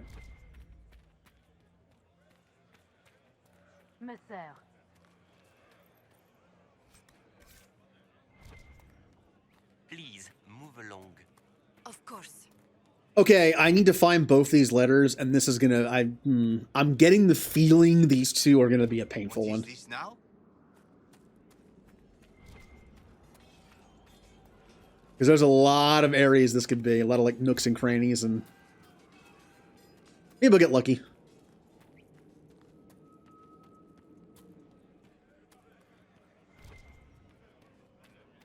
Imagine how many Like, it's not so much my age, it's like the differential between how old I was when something happened and now being like over half my lifetime, if that makes any sense. Where I'm thinking like, oh, my first Final Fantasy was Final Fantasy VIII. Just establishing our presence. I know people that played Final Fantasy I when it came out, and they were like 5 or older. My first play I played was 8, so I'm kind of like, I'm like late to the series, right? 8 out of 15. So it did me 16. I only started like halfway through. Then I think, oh, that came out when I was 14. And that was over half my life ago. That's where it gets to be kind of like a sad thing to think about. Where something happened and it was more than half my life ago. That's like the cutoff point to me for feeling old. It's like the amount of time between this and this happening is actually like you know what I mean? Like you're closer to this happening in history kind of thing. That's when you start to realize like, whoa, that's like I always think of the late 90s as not that old. And then I realize how far back it was.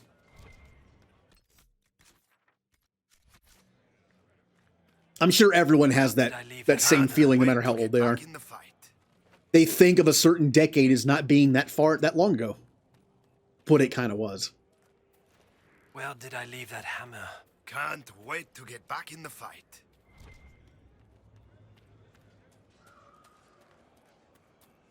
Woo! I was lucky on that one. All right, what's left to do here? Ah. Don't mind me. I'm just gonna...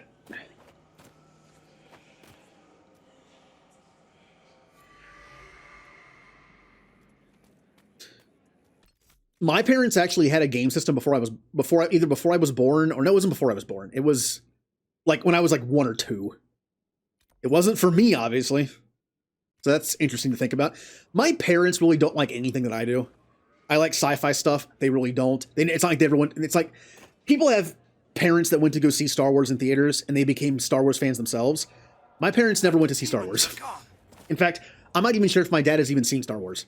My mom has only seen them because she went with me to go see episode 1, and she went with me to go see the re-release in theaters for the special edition. Can't wait to get... I'm not even sure if she saw them before that. All the shows that I like, not even like sci-fi stuff like Star Trek, Stargate, I don't even think they've ever even seen any of them, really. My dad, I think, has a little bit. But after... My dad bought a Game Boy. It was more for him than for me, but I ended up being the one who got it. Like, in the end. Because I was only like 4 when we got it. But after a while, it was my thing. You know the one video game my dad played on PC when I played like other stuff on consoles and some stuff on PC? Golf games. That's it.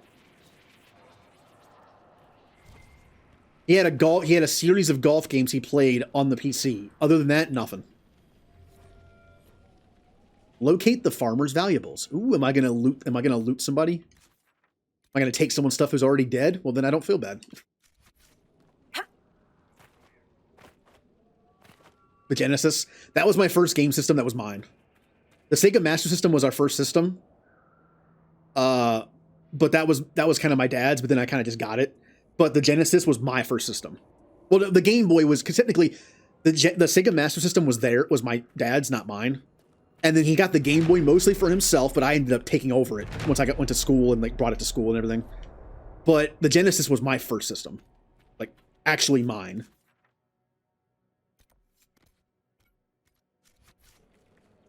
I didn't play games that much growing up. I played more Game Boy and Game Gear than anything. Because it was portable. What do you do when you're a kid? Think about the stuff you do when you're a kid. You go to school all day. On weekdays, right? And because both my parents got off work around 5, I had an after-school place I went to for a couple hours. Not a lot of access to consoles there, right? Like, you need a TV and the console to play. It's like, well, I can't really do that here. So I played a lot of Game Boy and Game Gear.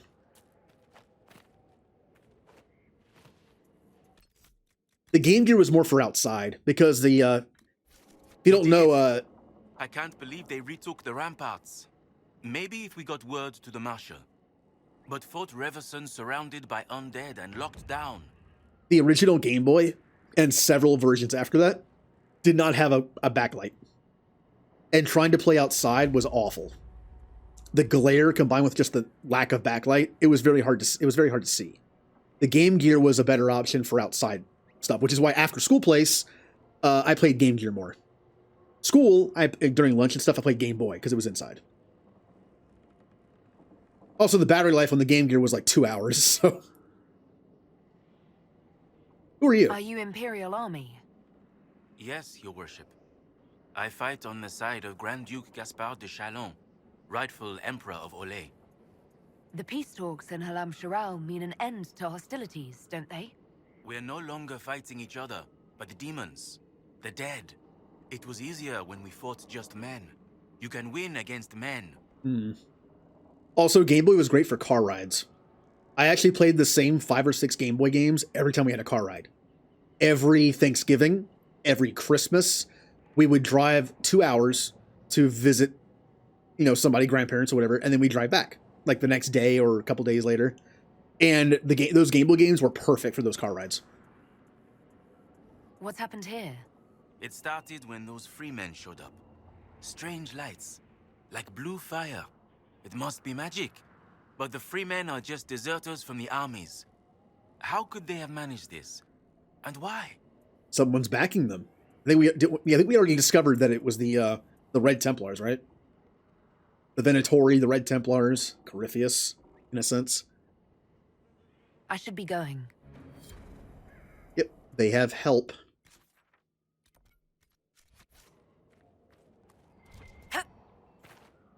My go-to Game Boy games of choice were Tiny Toons.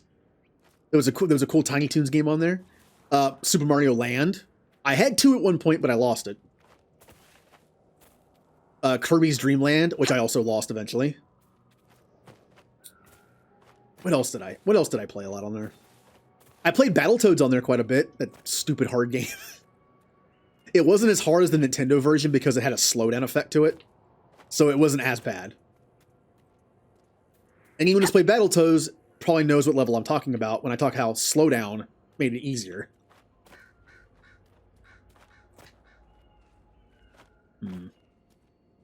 Is it in there?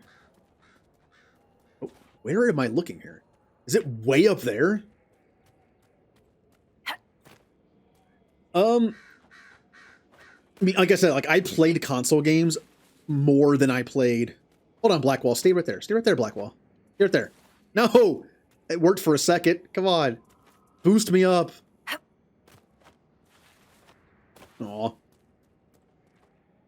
I wasn't a very avid reader when I was... I mean, I'm not now, but I didn't really read as a kid that much.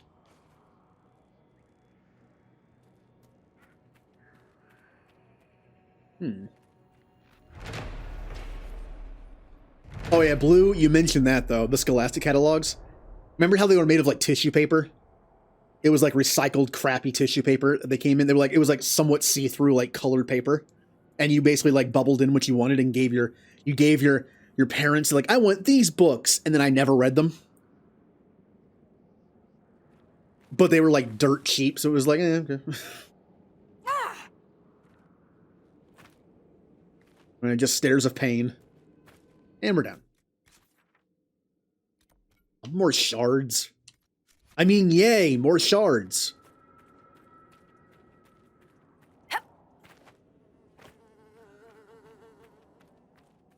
Oh, the library? I went to the library like 5 times in high school, total.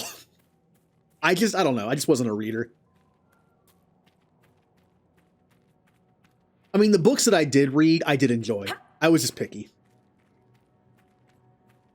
I think it was because in middle school and high school, I was forced to read a lot of books I did not want to read.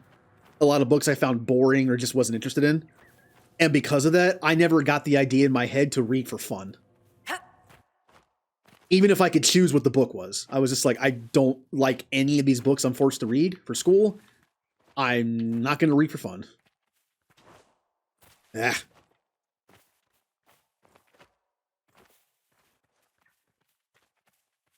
How do I put this?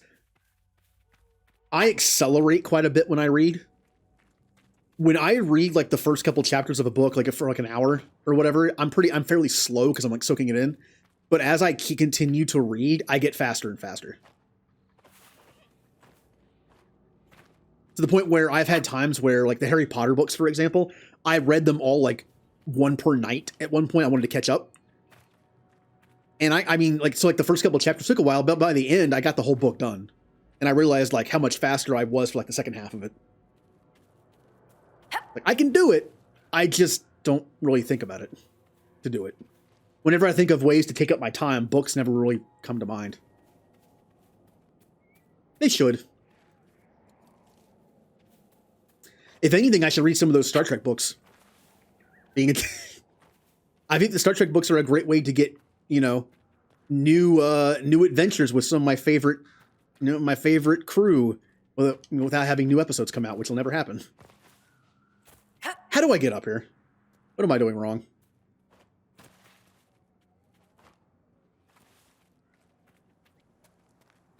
It can't be that way. How do I get all the way up there?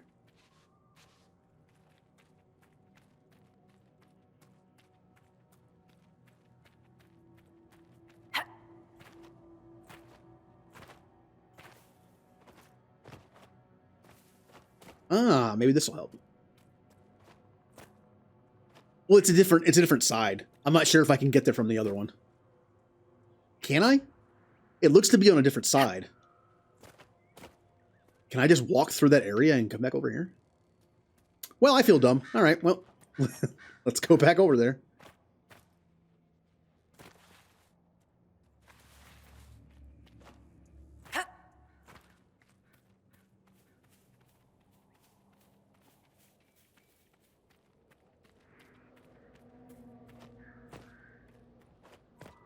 This way.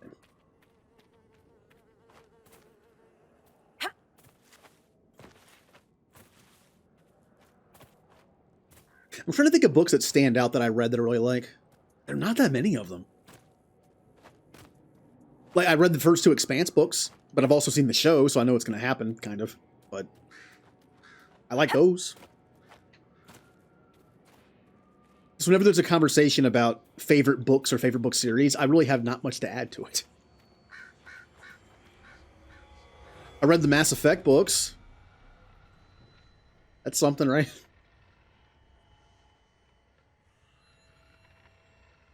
I know there's some Dragon Age books.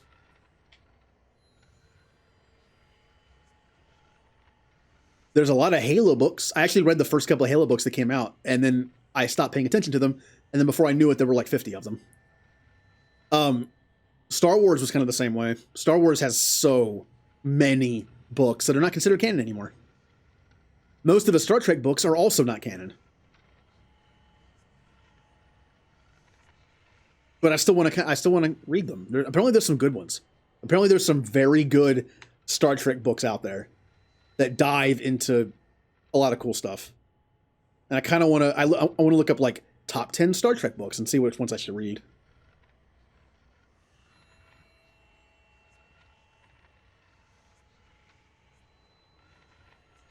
Any in the trees? Like when the Lord of the Rings movies were coming out, people were freaking out, and I was like, I have no idea what this is. I didn't know the books exist. I was a freshman in high school. I didn't know the books existed. I had never heard of Lord of the Rings until the movies came out.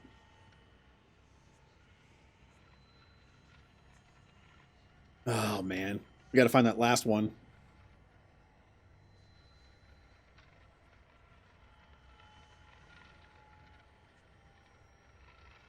Oh, there's so much of an angle here.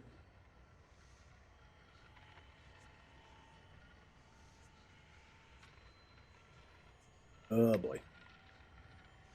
Is it right at my feet? No, okay.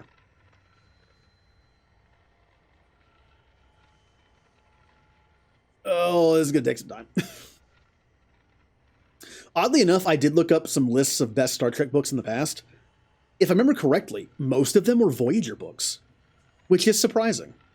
Because I feel like out of like the three main offshoots of Star Trek after the original series, I feel like Voyager gets the least amount of love from fans. And the fact that those books are considered some of the better ones. I mean, there are a decent amount of Next Generation books on there too. And I think there was one or two Deep Space Nine books. I think one of them was actually, one of the books, I believe, was either fully written or at least partially written by the actor who played Garrick. Garrick was originally supposed to be a one-off character. And in the end, they made him into like a recurring role that was a very popular character. And he kind of had his own encyclopedia or like Bible of the character Garrick. Always fun when an actor like just puts that much effort into it and just becomes the character, basically makes the character. Like the character of Garrick is the character that's written, but also the actor.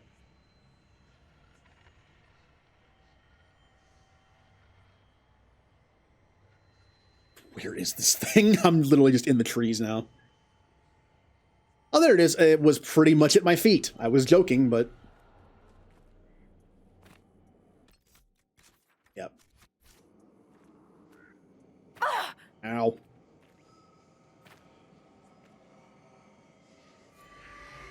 Let's stay up here.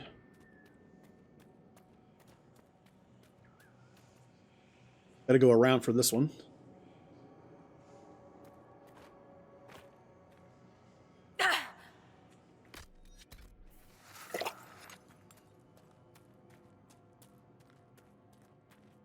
So, it seems like we have some avid readers in here right now. Knowing that I like sci-fi stuff, like I like The Expanse, I want to read some Star Trek books. Are there any obvious book series I should maybe try out that I just haven't heard of because I'm not a book person?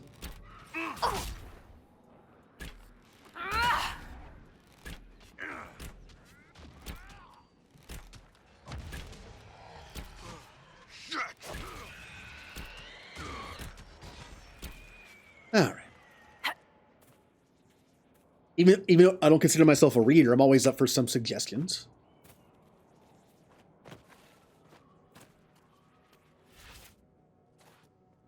Yep. Uh-oh. No. Maybe I can go the other way.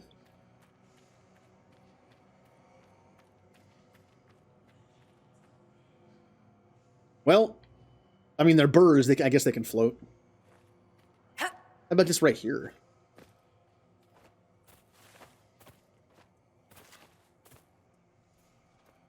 No, there's no way I can make that. Maybe not. Well, you know what? I did. I feel like I shouldn't have been able to do that but so easily.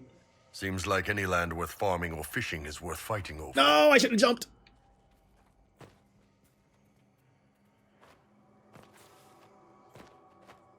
Mistborn. Ingesting small different amounts of... Oh. Huh.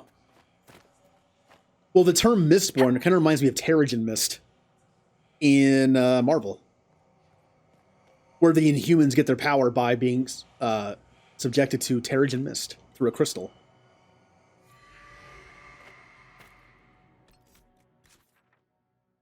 Okay. Let's go back and get that shard. I also like fantasy stuff. Again, I talk about liking sci-fi. I like fantasy stuff too. It's just maybe I'm a little pickier with fantasy stuff. I connect more to some things than others, I guess. That's why it was cool that Final Fantasy VIII was my first one. Final Fantasy VIII, it does have some fantasy to it, but it's definitely more modern and sci-fi-esque than most of the other Final Fantasy games. It was just kind of dumb luck that my first Final Fantasy was 8. Because I would, out of all the Final Fantasies I can think of, I would connect to that one probably as one of the most. It has the, like, academy school setting, which I've always thought is intriguing for a game like that. Different, you know, going on missions and stuff. You know, learning, progressing the game by learning stuff, new abilities. And then the sci-fi aspect, there actually is space in that game, so... Alright, I'm gonna backtrack and start doing the stuff behind me that I missed. Or had up here later. Inquisitor, I've something for you. Don't care.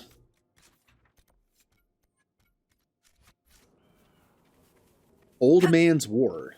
Pure sci-fi, huh?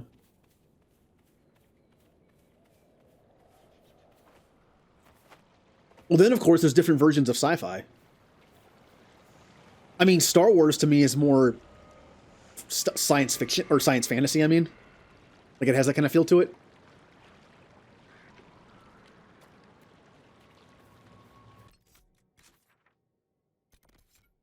Nope.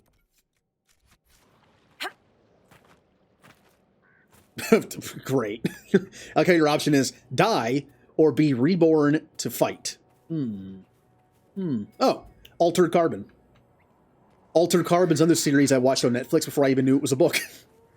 And then I knew it was a book, and I was like, oh, I kind of want to read that.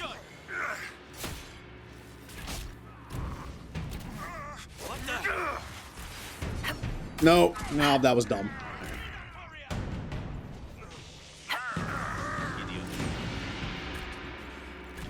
I'm hoping there's an Altered Carbon Season 3.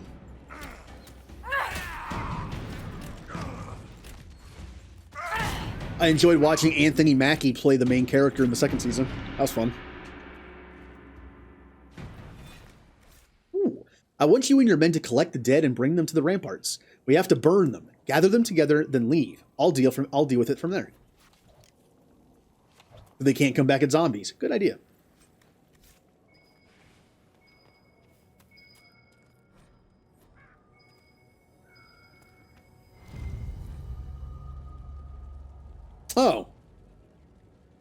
Oh, he's in my party. I got nothing for him, though. That was a Grey Warden thing. I should have gotten some, oh, man, I should have gotten some slight approval from him. Come on. Come on, Blackwall. I found some Grey Warden stuff. Love me.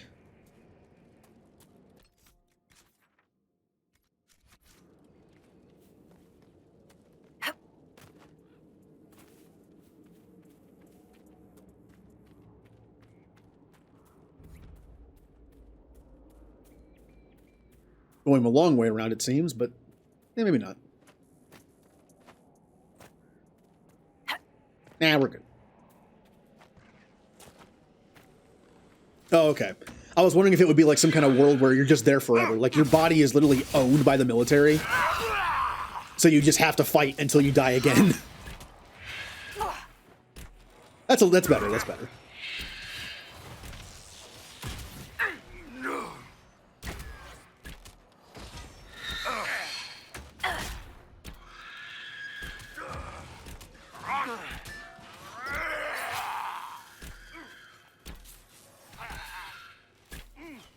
Not surprising they're immune to the poison. Probably attack this guy because I don't think he is.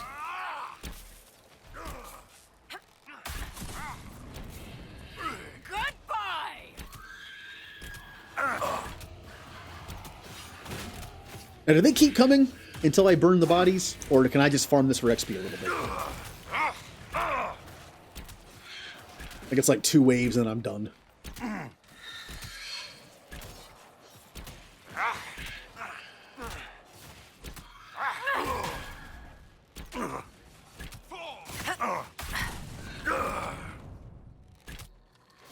I can't tell.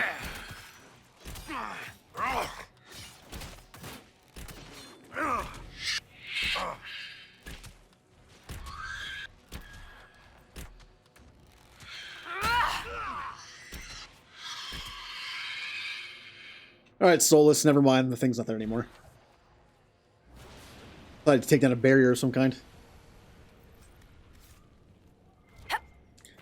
I'm gonna have to go back to the stream and look in the chat and make a note of these. I mean, yes, I have a million games to play, whether on stream or off stream. Anything I haven't played before, I'm gonna play on stream. I don't want to waste that first, you know, that first play opportunity.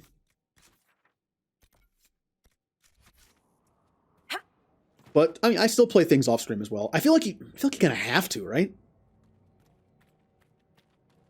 Like that mentality of I shouldn't be able to play a video game unless it's recorded of something. Nah. Just you can. I always have at least one off stream game. Now I might not play it as often as I stream, obviously, but it's there.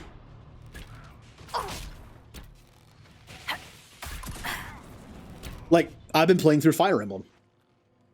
I finished my Golden Deer run out of necessity because I wanted to stream it, and I wanted to do a New Game Plus, which means I had to finish that playthrough. Then I liked it so much again, I got back into it so much, I started playing through Blue Lions. And now I'm actually playing through Black Eagles.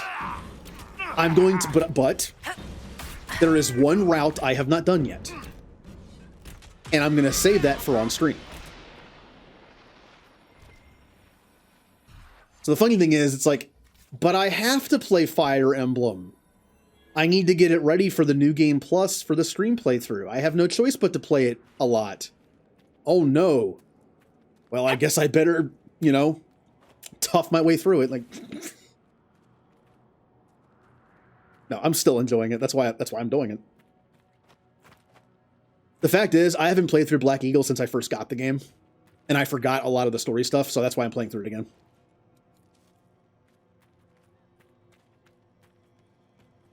Ooh.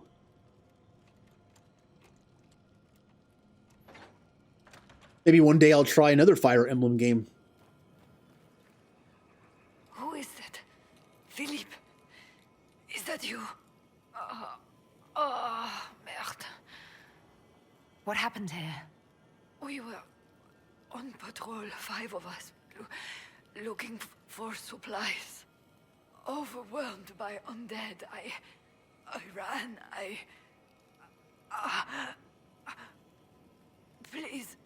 Please take this to Commander Jehan. The Citadel in the north. Tell her...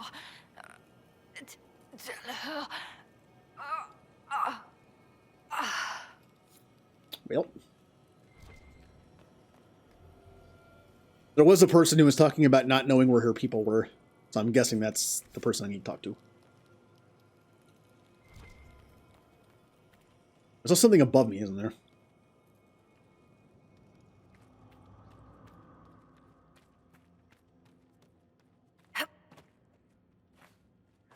Oh. Nope, I gotta find a way out.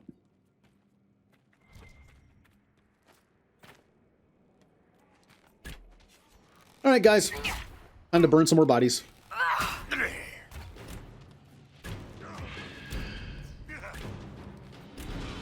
Oh, and when I'm not playing Fire Emblem as my single-player off-screen game, I'm playing Stellaris with other people that I know. We finished our like third run of it.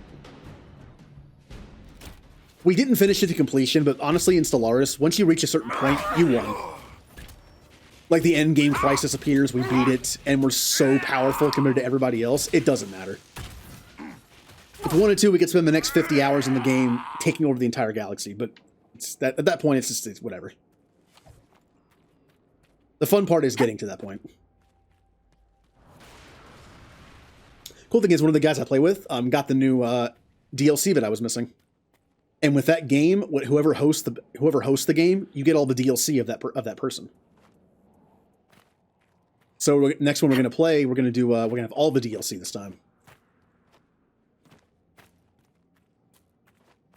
Gotta blow that horn. Come on.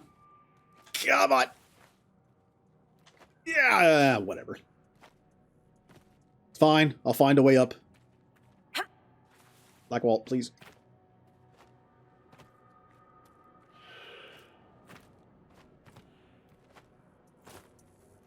I am still trying to make a list of games that I want to play on stream with other people, like community games, multiplayer games, finally.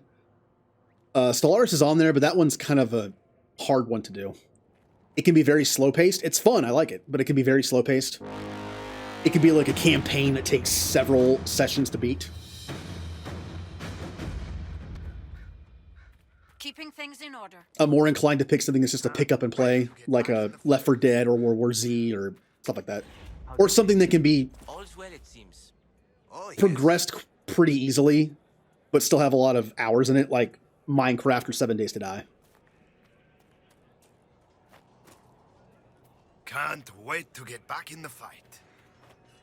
Alright, so there's someone below this area. Where's the door?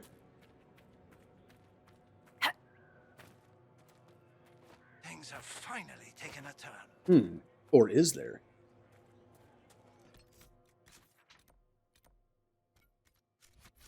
What are you? The demons are gone. Oh. No, that's just a stick. It's like, that stick must be the mission. Now, if there is a door, it's got to be further down. Can't wait to get back in the fight.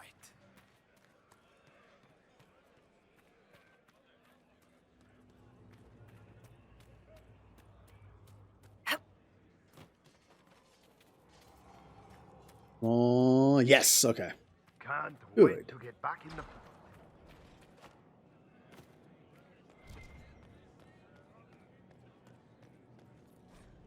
Hey, a map. I don't know where that is.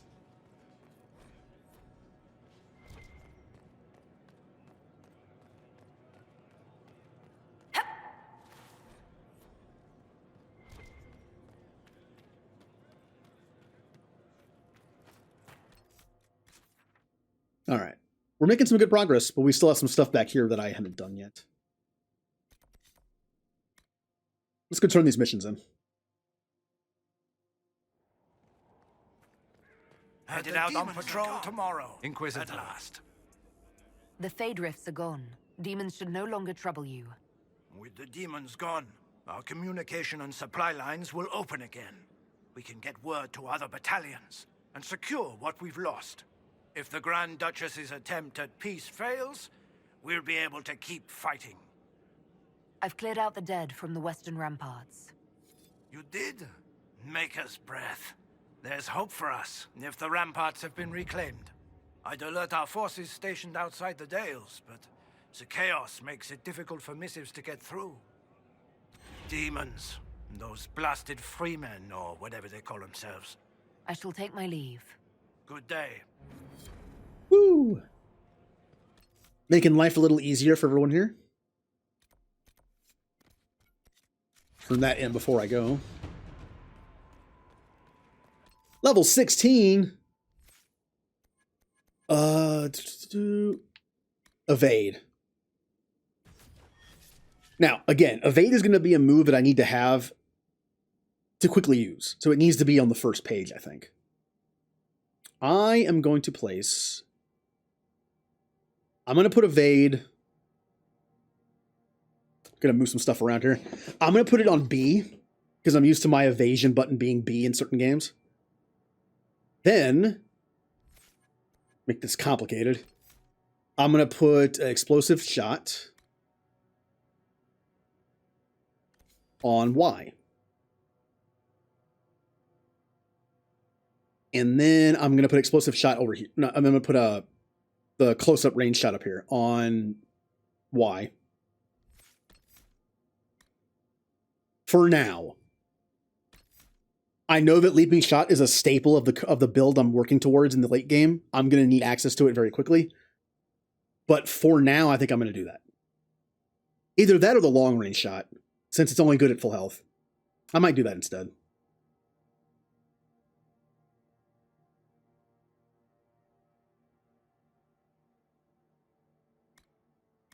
I mean, it stuns, but it's also only good at full health. Well, it's good. It's really good at full health. Okay at not full health. I'll do this for now. What is this now? Also, I can do the hook shot thing and this while holding down left trigger. That's good. Oh, wrong button. So this is now my explosive shot. How many demons And this is my evade. Imagine how many demons were out there. Whee! Oh, can I use this to move faster? Hold on, hold on. Oh, it's now Zelda.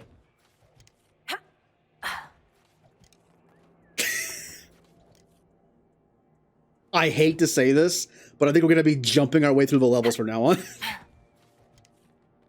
It's so dumb. That's what I'm doing. Yeah, there's two of them. There's a passive one. The one before it is passive. It's like a 10% chance to avoid an attack overall. And this is an actual evade. Yeah.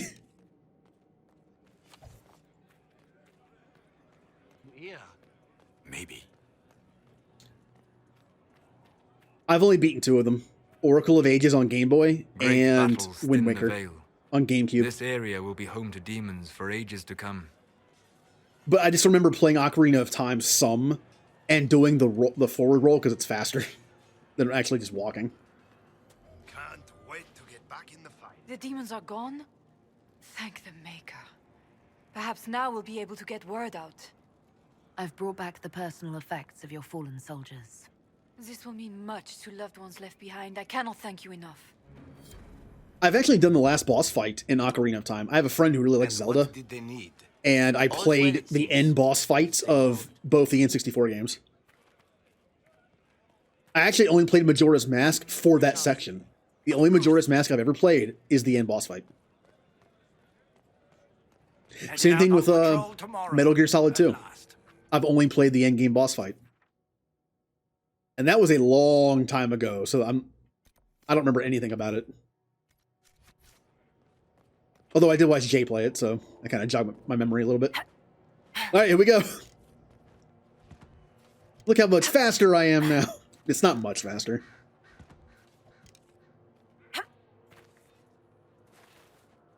Oh, I can't roll to stop damage when I fall.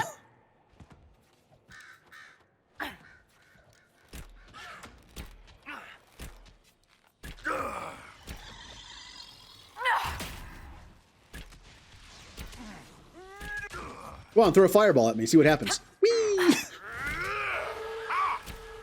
Also, look at Evade's cooldown, even in combat. It's pretty fast. I am going to be jumping all over the place. I'm going to be... I wonder if I could do this. Like, what if I jump and then hook shot?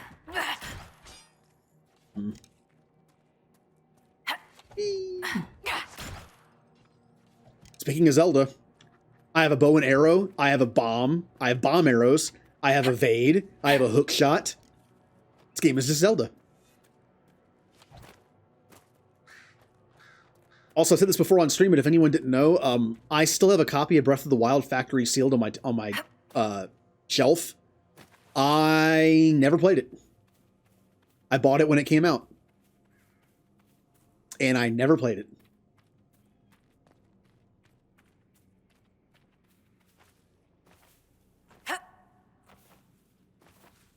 What was the term they gave to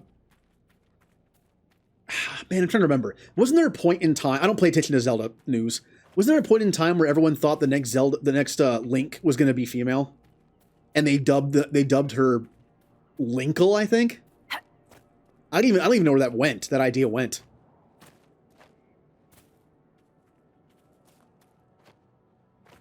How do I get up there? Maybe I can go up here and go around? It's not looking great to do that, though. Okay, I'm going way too far this way. How do I get over here?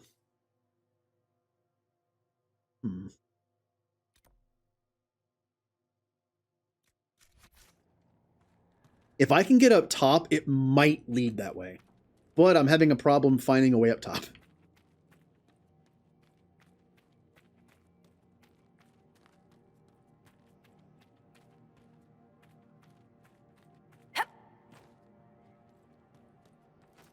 Come on, just let me up there. Ah, a ladder. I probably won't stream any Zelda games, but if I do, it'd probably be Wind Waker, because it's the one that I've beaten. Doesn't mean I know how to play the game. Been a very long time since I played it. But it's the one I enjoyed. I enjoyed it to the point where I actually finished it, unlike the others that I played. Can I jump on these? Ow! Pokey.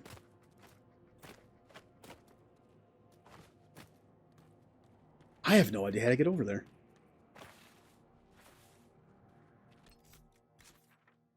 Huh. Well, let's start over here. I think the answer might be in the front here.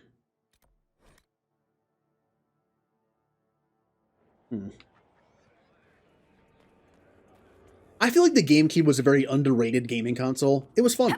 It had some fun games on it. Also, it's kind of coming back, becoming a retro thing, because GameCube games were expensive on eBay now. Like, most decent GameCube games, like a lot of them that I found, are like $100 at least. Pokemon Coliseum Gale of Darkness is like $250. Like a used copy, like used open copy, is $150 or $200. It's up there. Oh, you have the Mario DDR game? I never did get that. I had one of the DDRs on PS2.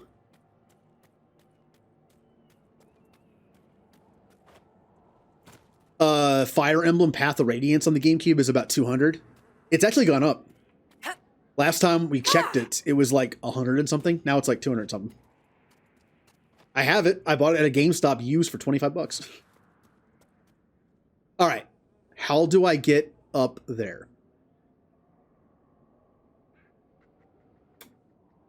I don't know. It looks like I could go up that way and go around and get up there, right?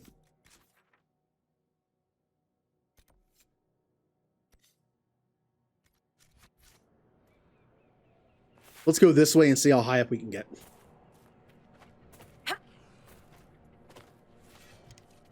It's kind of fun occasionally to look up stuff on eBay that you own and be like, how much could I sell this for now? Even though I never would. Get in position. Ah.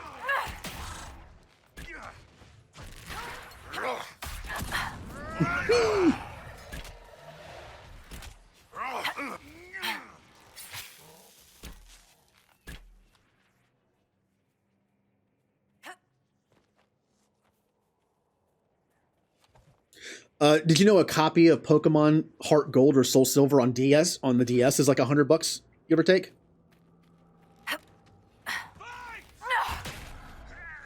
For like a used copy. And then I was like, oh, I wonder how expensive Pokemon Red, Blue, and Yellow are. They're actually cheaper than that.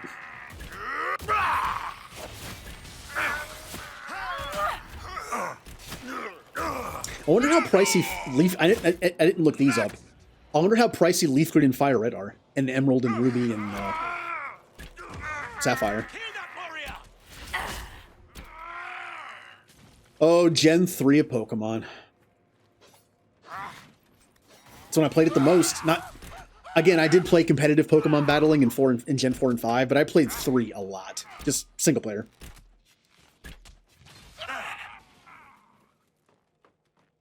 Had a lot of fun with that.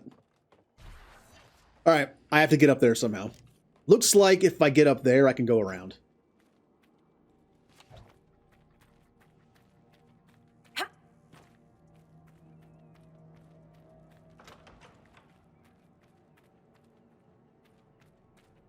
Also, a great game that I have on GameCube that I want to play later, that's also on Steam, is Tales of Symphonia. I've only played through it once, I believe. It's been a while, but I really enjoyed it. I am not huge on the Tales games. Like, I think they're okay. But Tales of Symphonia is kind of the exception for me.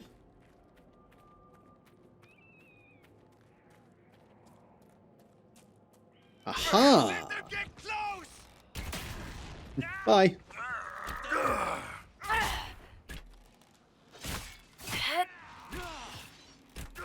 Yeah, I'm doing like no damage.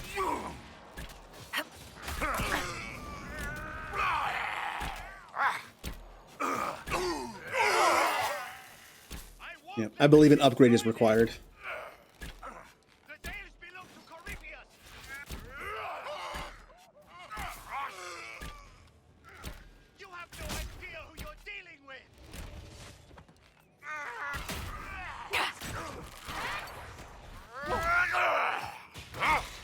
Wow, this guy's got some health.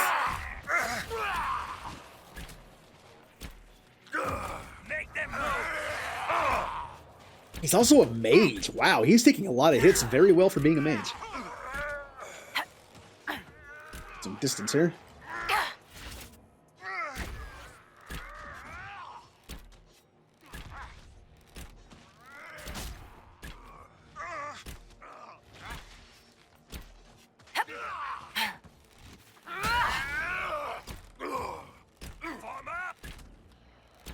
Well, you know what? Ooh, that was a nice meaty hit.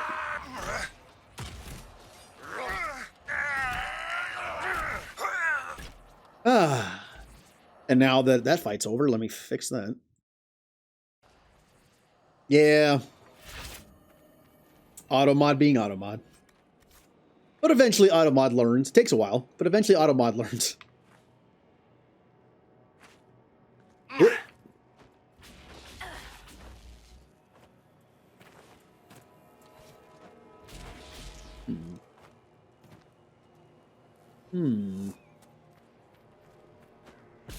Oh, there we go.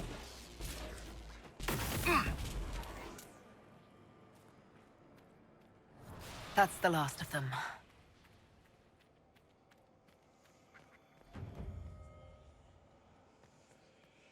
God, I'm going upstairs like I do in real life. I'm so slow. Go up, go up, up. Can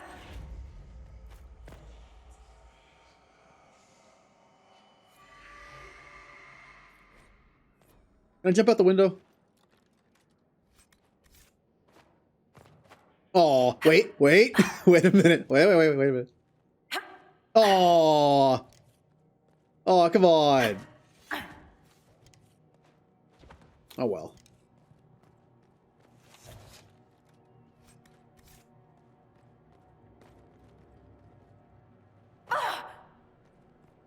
All right. What else do we have left to do here? We have a Warhorn. Let's go blow that. We'll signal the Reapers.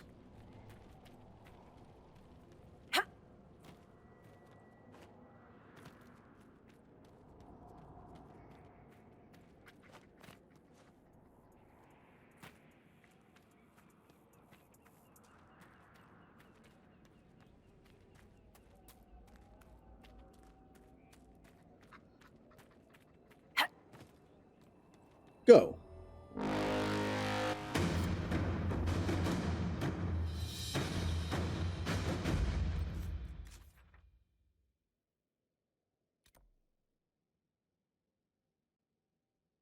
It's gotta be, right? Like, I feel like the horn maybe is like a Reaper sound effect, but changed a little bit. I just like to think that they're just reusing resources, but also it's like, yes, it's an Easter egg. What is the fastest way over there? Unfortunately, there's no camp that's even closer. I guess back to here.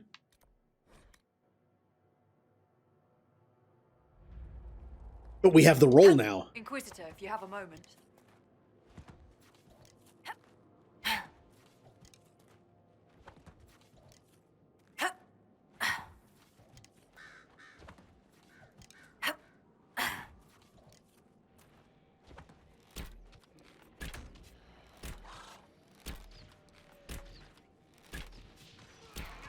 Yeah, I do have a mount on. Probably a safer bet because doing this does use stamina. So when I get into a fight, I'm actually low. I'm actually like somewhat low on stamina when the fight starts.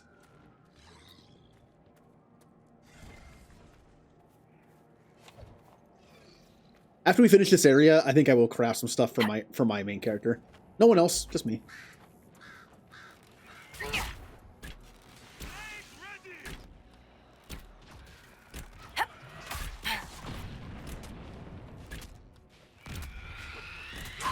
No. No Banshee screaming for you. Speaking of Mass Effect Easter eggs, what if that's just what if that's the sound effect that a Banshee uses? It's just a little different. Yeah, did you see that, demons? Under protection of the Inquisition. Read next time.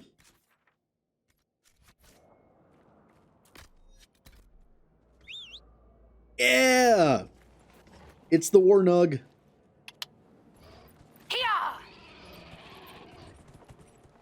Still needs a name. If it wasn't horrendously bad at naming things, I'd name him. I always name him the same name that I gave my horse in Skyrim, I guess.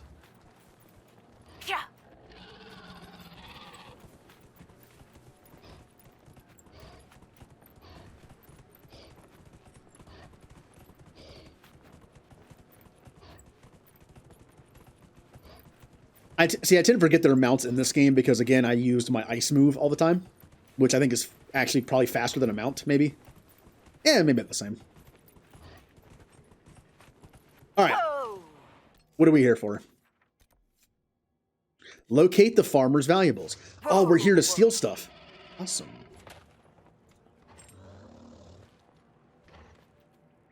Well, I mean, he's dead. This We're was not a beautiful we're not land stealing. once.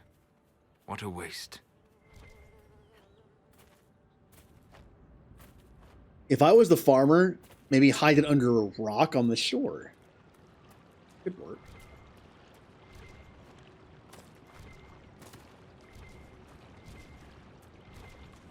Or that's not at all what he did. Hmm.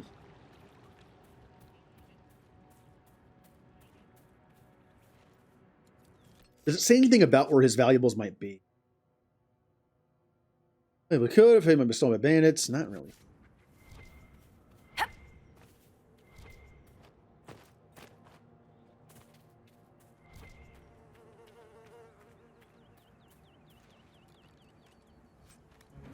Oh, that was it. Just in a box. Good, well hidden box there, farmer.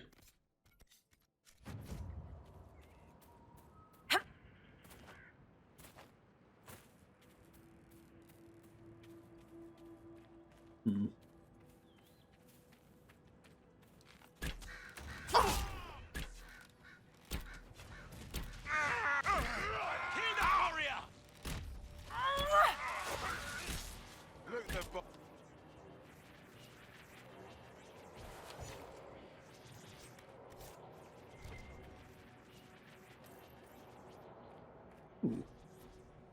All right, let's find some glyphs. Luckily, these are marked. We still have to find them, but at least it tells us where it is. All right, Solus, time to do your job. You're just the rune finder.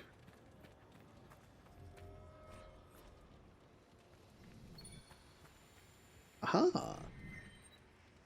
2 ravens. One grips a heart in its talons, the other a mirror. Solus, you hang on to that fire. Maybe not. Nah, we're good. Oh, yeah, isn't Solus's mission here? His personal mission? Is that it? Yeah. We have a Solus personal mission to do, which means we're going to get some character growth and development and interaction. Thank you for this, Inquisitor. We are not far from where my friend was summoned. Oh, really? I guess it's time to leave. What if I was just a jerk to people like that? Just like, oh, this isn't your mission? Never mind. Bye.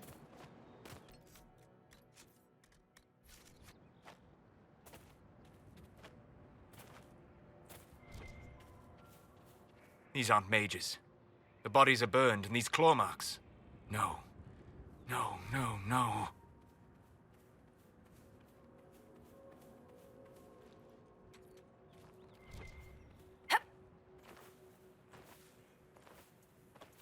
Oh.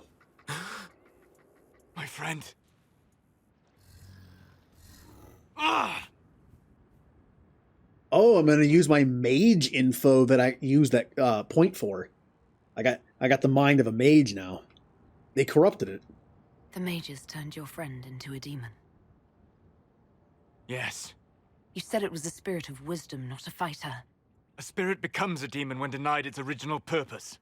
So they summoned it for something so opposed to its own nature that it was corrupted. Fighting. Let us ask them. A mage! You're not with the bandits? Do you have any lyrium potions? Most of us are exhausted. We've been fighting that demon. You summoned that demon! Except it was a spirit of wisdom at the time. You made it kill! You twisted it against its purpose!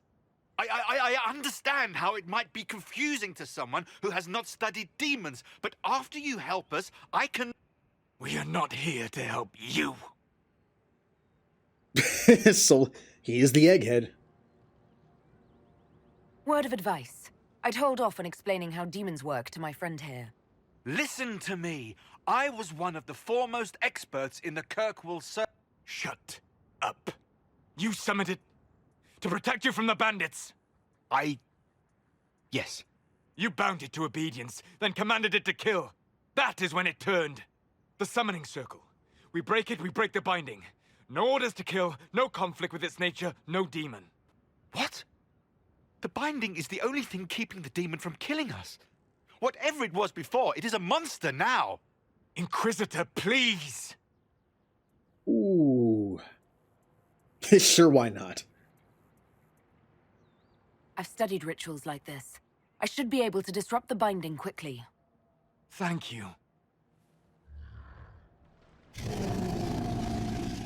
We must hurry!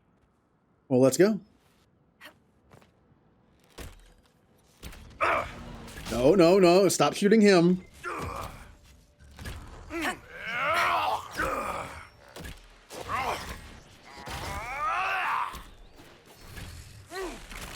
Good.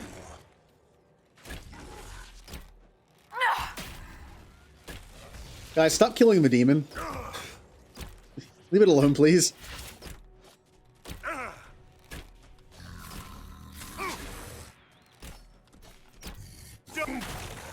All right. Oh, Bull's been working on this one the whole time. Good job, Bull, taking the initiative.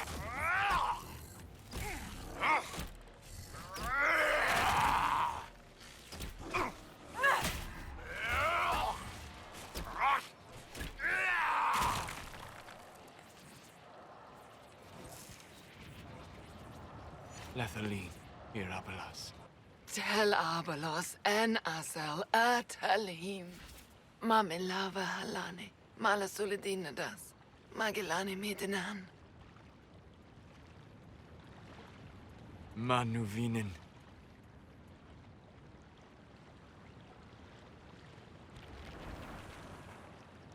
Dareth Shiral. I heard what it said. It was right. You did help it. No? I must endure. Let me know if I can help.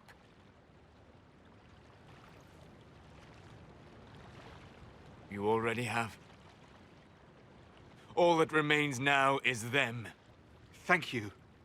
We would not have risked the summoning, but the roads are too dangerous to travel unprotected. You tortured and killed my friend. We didn't know it was just the spirit. The book said it could help us. Hmm.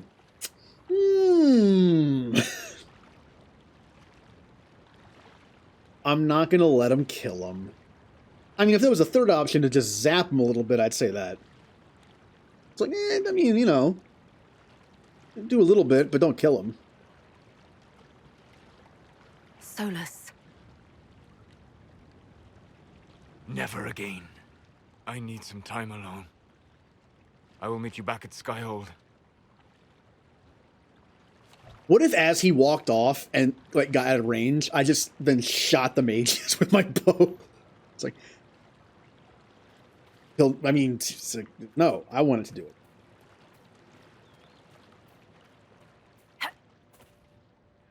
make any sense because then I lose like affinity for him, and I still killed him. Like, what was the point of doing that? Okay, Solus is now not in the party anymore. Let's go talk to Solus. He's having a bad day. Let's go talk to him. Might as well finish this up.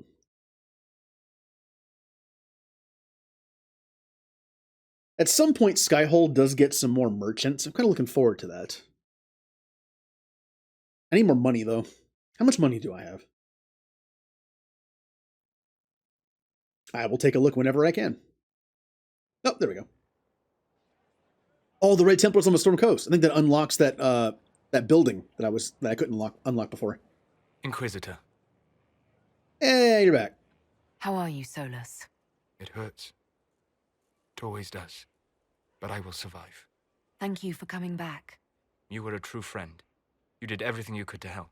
I could hardly abandon you now. Oh. Where did you go? I found a quiet spot and went to sleep. I visited the place in the Fade where my friend used to be. It's empty. But there are stirrings of energy in the void. Someday something new may grow there. What happens when a spirit dies? It isn't the same for mortals. The energy of spirits returns to the Fade.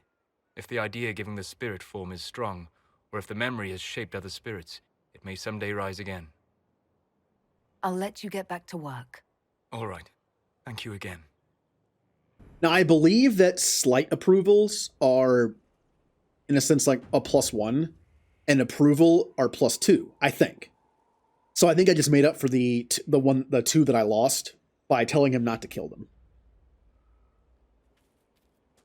Ah.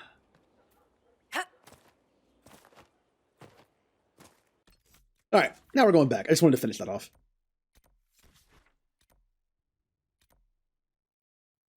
Oh, of course, I forgot there's no camp down here, so once again, we're going to be having to go all the way back. Now that Solus is done on this map, I'm bringing someone different. How about Cassandra? Sarah?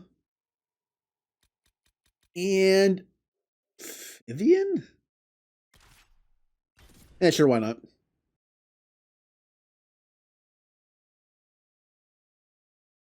I'm trying to use different combinations than what I've used in the past. I tend to, in these kind of games, I tend to build teams and then name them. Like, well, I name them as in just like, I know what they are.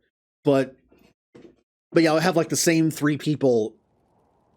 I'll have the same three people be on a team the entire time. But this way we get more dialogue. Have Dorian be on the team.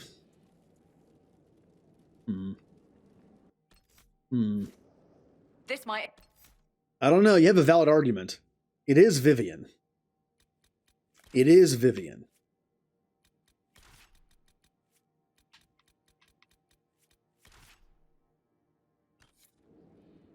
So you're fat with it, right? Me? Are you referring to...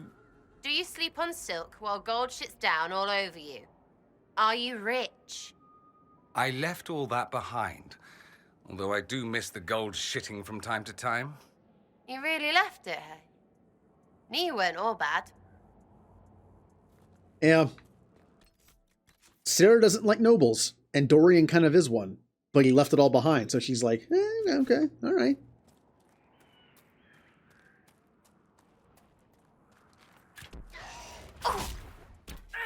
Go, Sarah, go! Since I expect you to be dagger person now.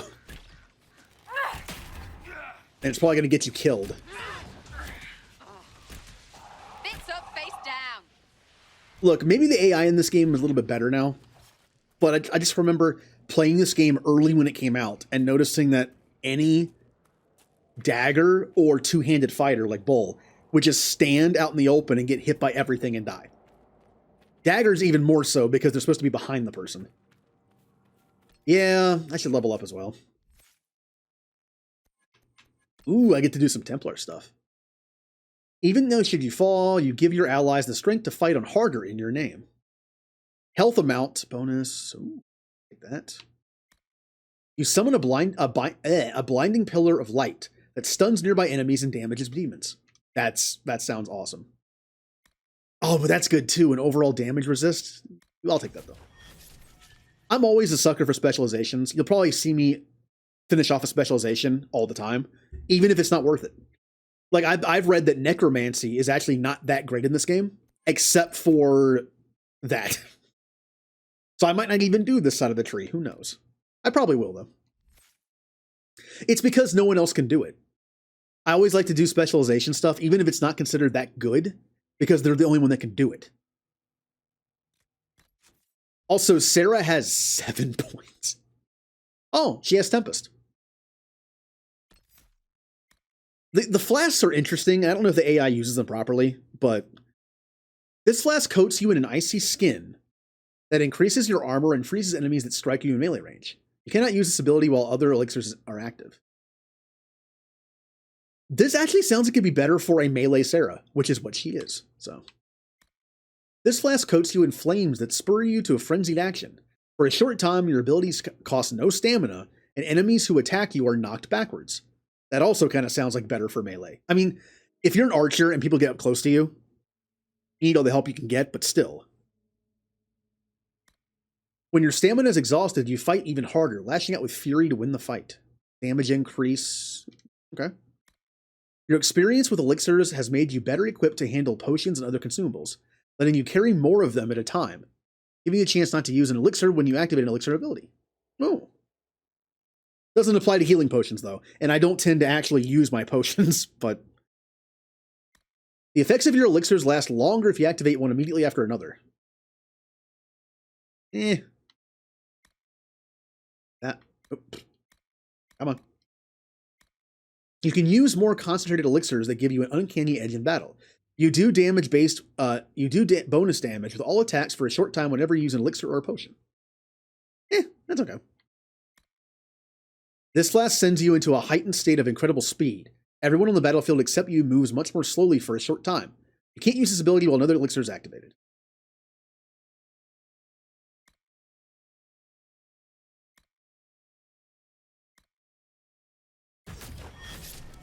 And I will give her better stuff in here. Death Blow.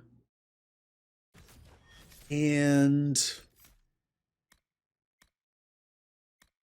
Harry? The AI is going to be better at this than I am. Whatever. Let's do Flank Attack. The AI did seem to put her behind the enemy in that last fight, so that's good. That's a good sign. All right. Let's go.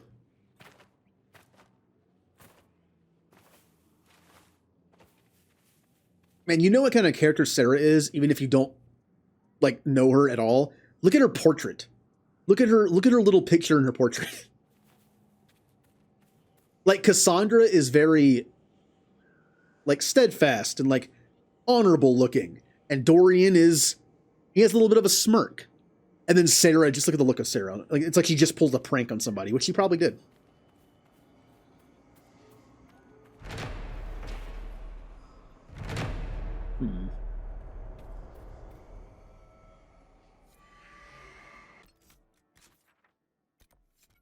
Only 2 more shards. At some point, we need to go back to the hinterlands and finish it up. I wonder if we're strong enough to fight that dragon now. Probably not. Maybe we should wait till we get to our tier 2 crafting part of the stream for everybody before we start fighting that dragon. I'm missing 2 landmarks in the hinterlands. I don't know where the other one is. I'm guessing one is probably in the area with the dragon. Best case scenario, they both are. But all right, we need to find the glyph. As long as we have a mage in the party, we can do that. What level am I now? Good question. 16.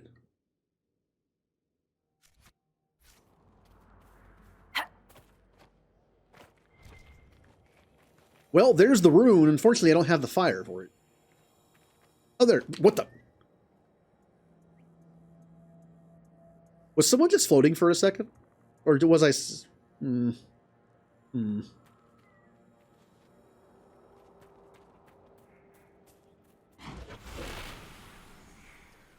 Good job, Dorian.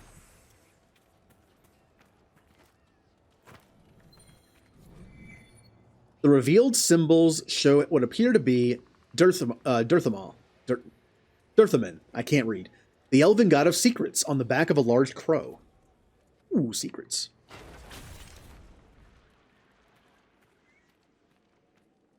Oh, really? Ooh, might have to do that later. Once you finish this area, let's make myself a better armor and out of tier 2 stuff and my weapon, and then let's see if we can do it. Oh yeah, also we have to go back. We're not finished with the area just yet, because we have to make these 2 areas accessible and then come back and do it. The last shard of the area.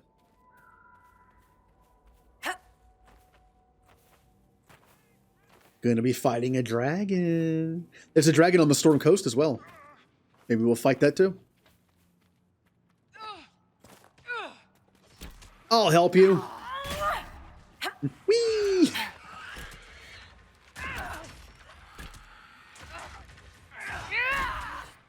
One down. No sign of trouble.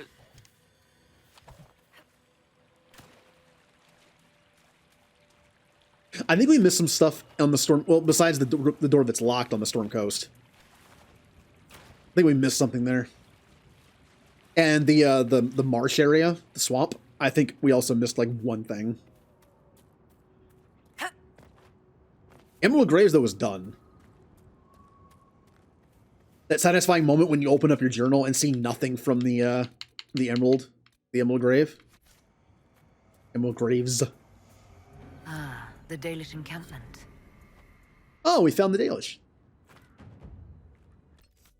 I don't remember how this works. I think we have to get them to like us a certain amount, and I have no idea if I can do that. We can try. And Arana Tishan, my sister. It is good to see another of the people in this place from which we all came. Still beautiful, isn't it?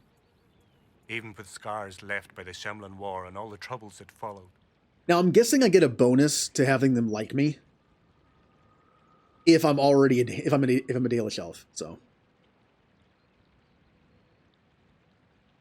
I was right about what? I've already forgotten. What troubles you, Haran? Where do I start, Dalen? The armies cause rock slides. They dig ditches that trip the Hala and destroy the Aravils, making passage impossible. Precisely when the clan needs him most, my first, Tavin, defies my wishes and mounts an excursion to the Emerald Graves. And now, I've learned that the grounds of Var Balanaris are infested by angry spirits from the beyond. Oh, okay.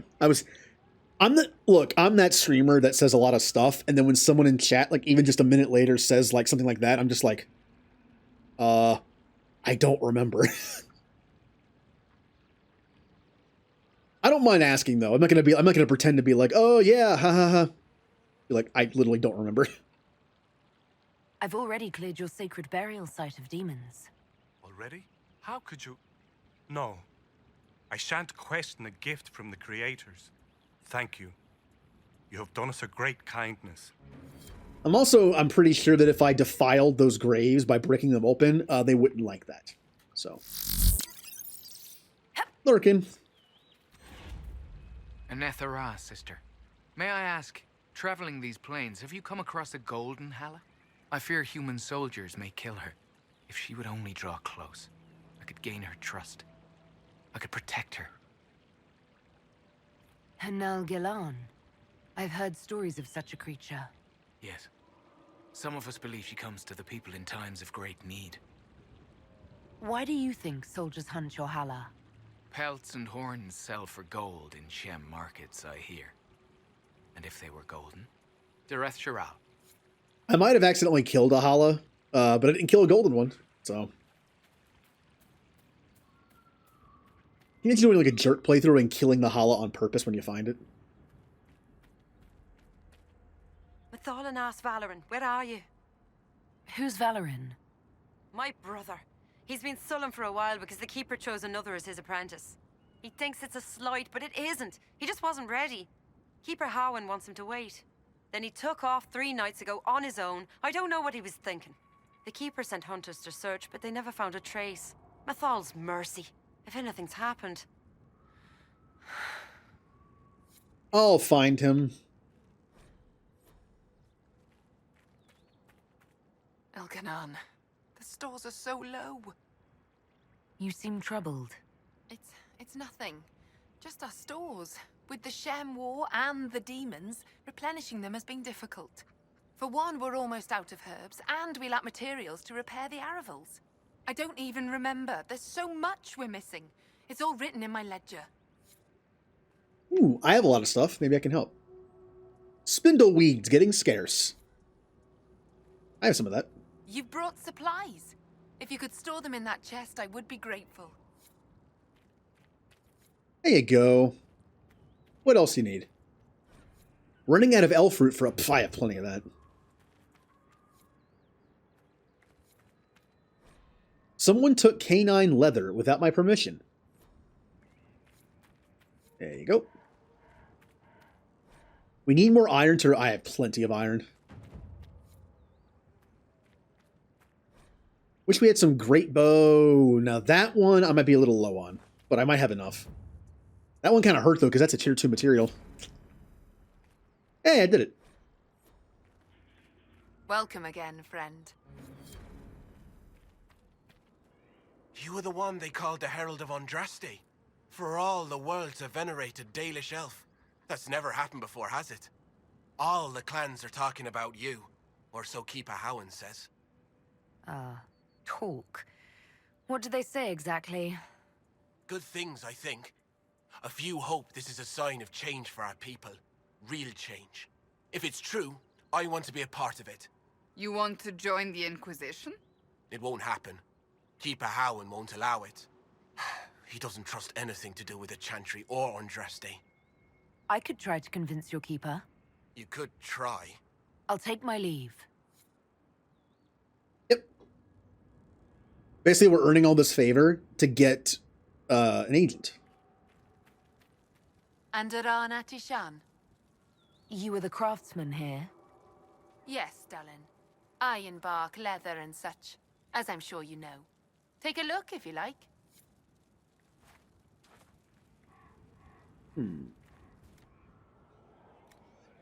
Not really interested in what you have to buy, but I'm gonna sell some stuff.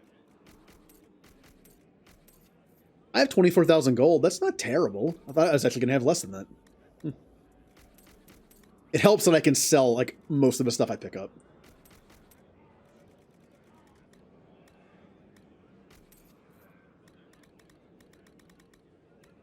I need to go back and store some of this stuff. Some of the purple. Oh yeah, why am I keeping these? I wasn't going to keep the blue weapons. Just the purple ones. You know, I've never met an elf quite like you, Sarah. I don't doubt it. They're all slaves where you're from. Let's get that last, or one of the last glyphs anyway. Not all of them, but yes, you have a point. You ever talked to one who wasn't? No, but I'm glad I have now. People are people. Who knew? Oh, that was a short one.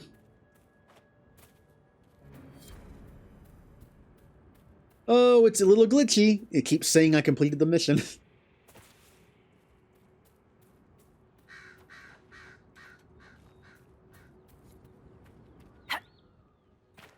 Alright, Dorian.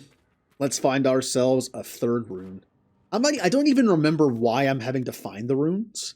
Ancient Elven runes scattered on this plains that appear to be a piece of a greater message. I don't remember how I even got this mission.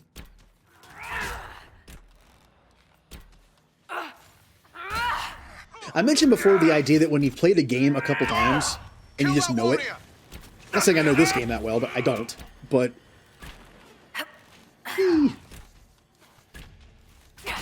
basically, it's kind of like a game like KOTOR or Mass Effect for me, where I just know where to go. But then sometimes I stop and ask, how do I know to do this? Like in KOTOR especially, it's like, how do I know to do this part? How do I know, why am I here? How do I know to be here? And I look back and think like, oh, well, that person tells me this, the person tells me this. Like, what is the progression of information? If I had no memory of this game, how would I know to do this? In a sandbox type game, sometimes you kind of lose track of that because there's so many of them. Like, why am I doing this little side quest? I don't remember.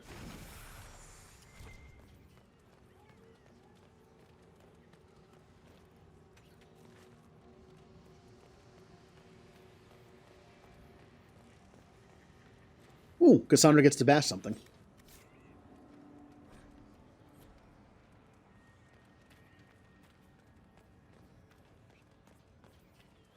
Now, if you listen, there is a way to hear the runes, but only if you're pretty close to them.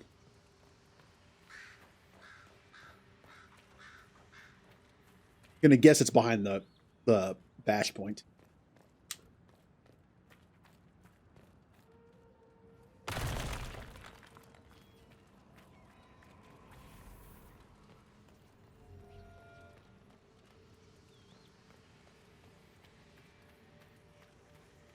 Where is the rune?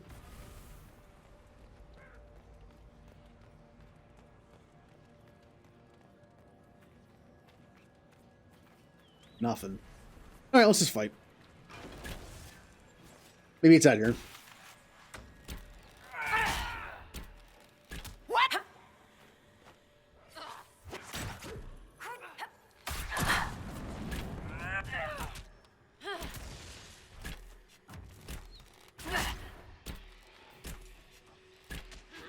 Oh, they found the doorway. I think Cassandra and Sarah were a little stuck on that little lip right here, but they found the door. Good job.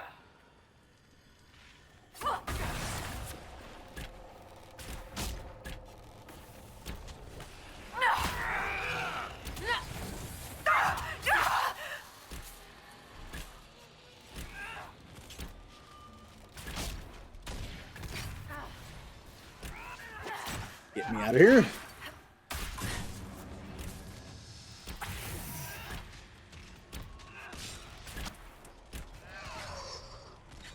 Ah, not bad.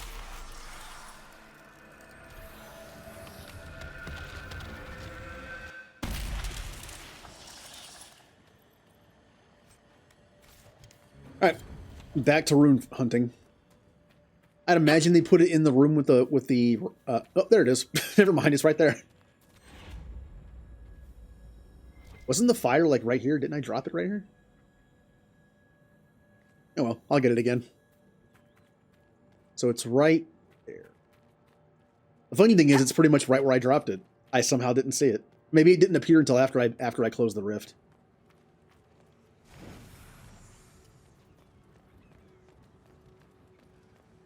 I wish I could find more runes in other levels, because that's how you unlock the runes to... What just happened to me there? I just disintegrated for a second. Investigate the Elven Glyph operation. That looks like all of them. I'll see what the researchers of Skyhold make of this. We have a lot of extra stuff to do in Skyhold that unlocks things, like the bridge right here, the area right here. There's the area in Storm Coast. Since I'm already down here, I'm just gonna finish this stuff right here. Since there's no camp to come back here to.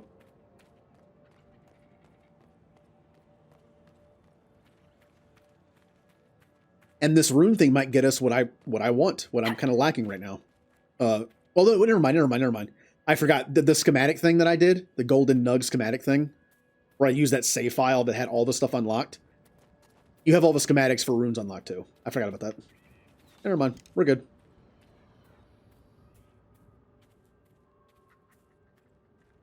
Again, you can say it's cheating, but I had most, if not all of them, unlocked on Xbox. It's just I can't cross-platform it. And I'd rather do this on PC and not Xbox.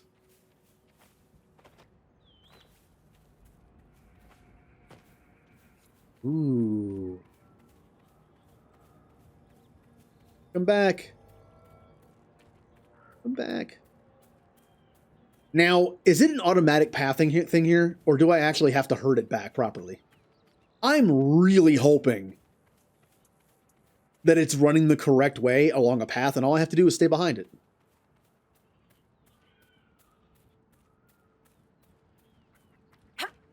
Because boy, would that be a pain.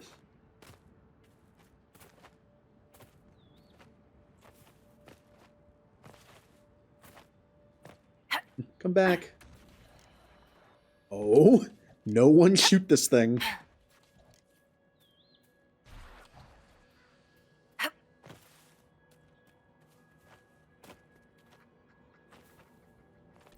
I going the right way at all? I mean, no.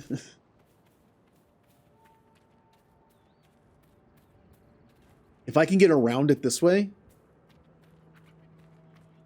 if it actually does matter, I'm not sure. Oh yeah, there's also that mission in the hinterlands I couldn't do because the woolly thing got stuck and disappeared. I want to see if I can look up a way to fix that. I'd hate to be that. I hate for that to be the only mission in the entire game I don't do. Uh-oh. No, don't go that way. Don't go that way. Go that way. No, stop. Stop. Yep, there you go. There you go. What just hurt it? Why is it bleeding?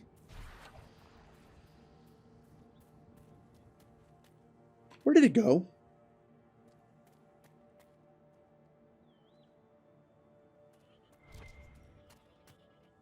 Why did it randomly take 800 damage and then disappear?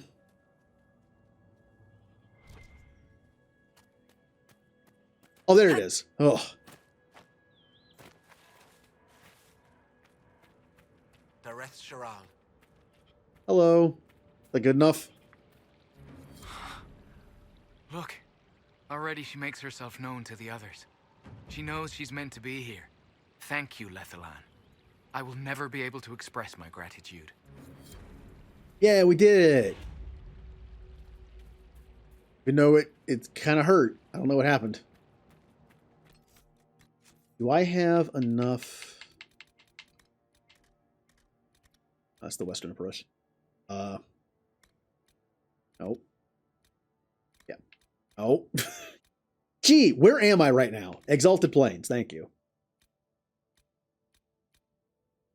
I still need a little bit more.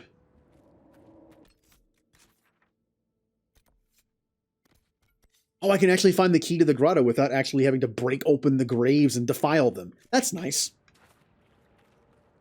Because again, I'm pretty sure that just being the, explore everything me, I found the graves first. And then broke them open to find stuff. And then they were like, we saw you do that, by the way. Like, you may be an elf, but...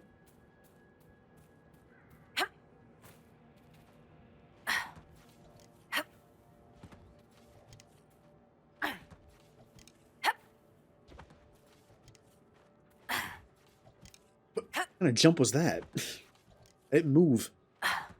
You'll notice sometimes the animations are a little wonky. Like, I'll do a move without actually doing the move, but you still get the effect of the damage.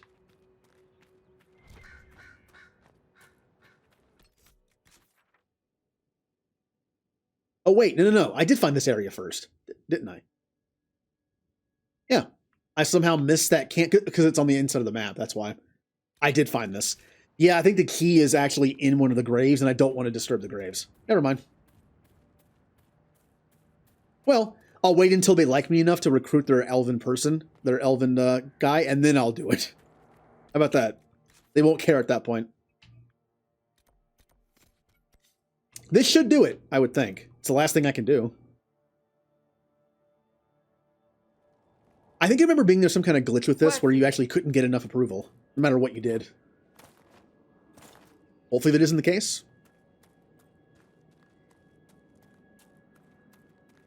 Are you guys my friends? I think you are. Yeah. No sign of trouble.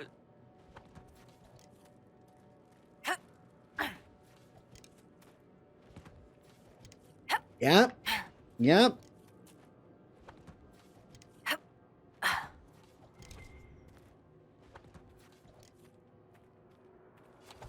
Well, we're almost out of this barren place. Where should we go next? We have access to the desert, which, again, I'm not a huge fan of, just for map reasons. What else do we have access to? I mean, I want to go back and do some other stuff. I want to go to the hinterlands and fight a dragon.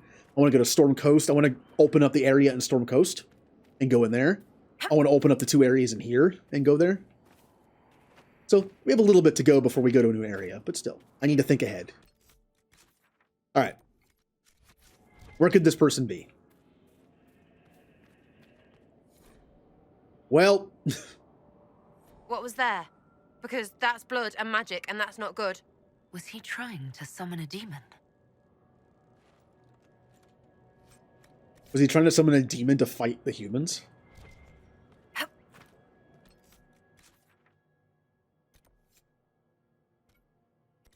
Yep, that's what I thought. You can use the camp as a fast travel. As soon as I went to look at the map, I thought about that for a second.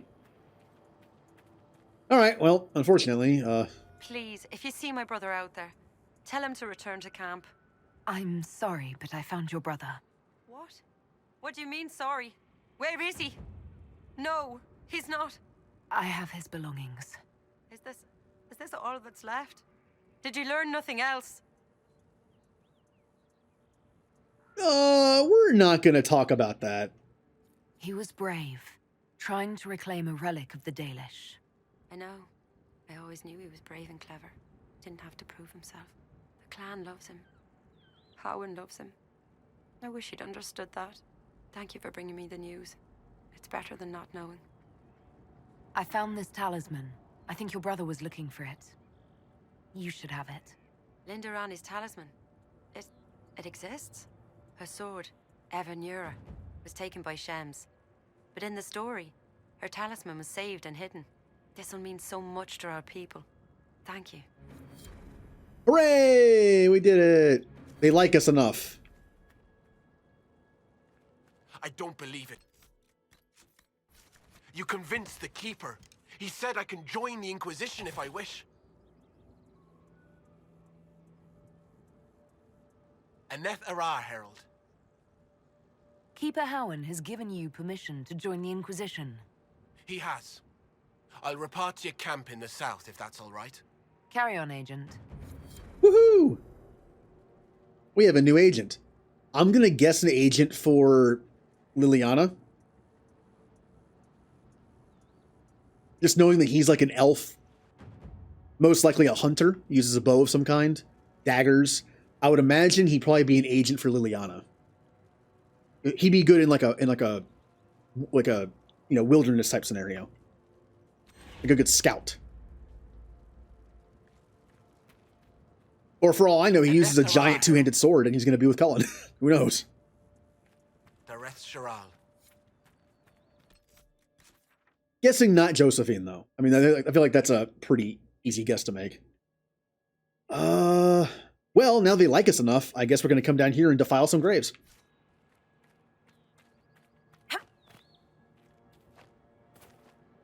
I mean search.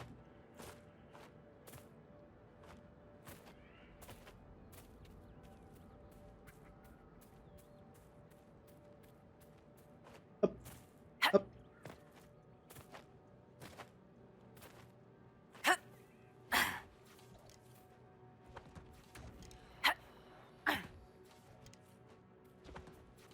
Come on. I need more stamina so I can do this more.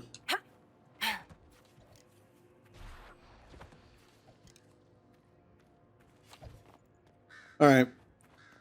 I kind of don't want to do this, but I want to find that key.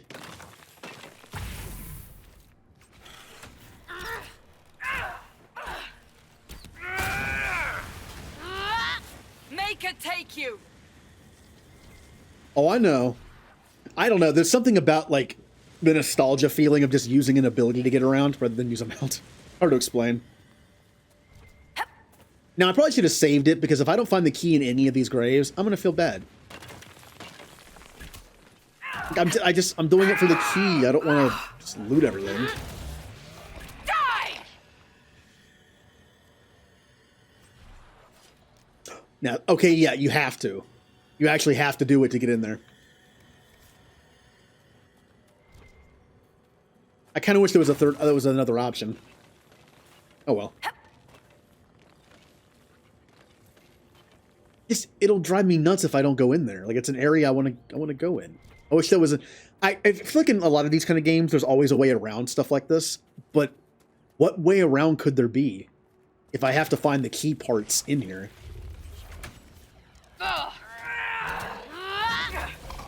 Bits up, face Wow. down.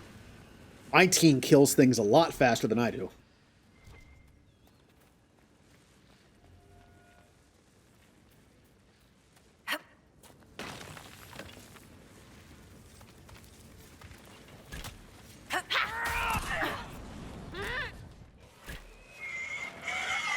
I kind of wonder who's doing all that damage. I would say it's not Cassandra, but the fact is, Cassandra does, I think, extra damage against undead and demons, so... I don't know if that counts. I mean, they are demons, I guess. They're demon models, so...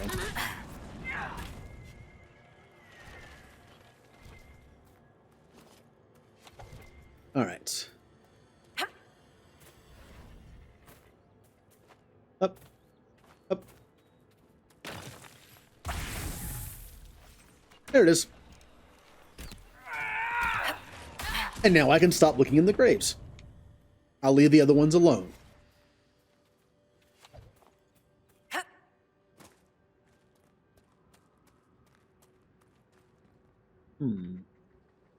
Was one of the picture things here? I don't think it was.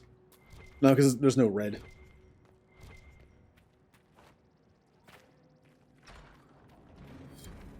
Yeah, we did it! We only had to defile, like, 8 or 9 graves.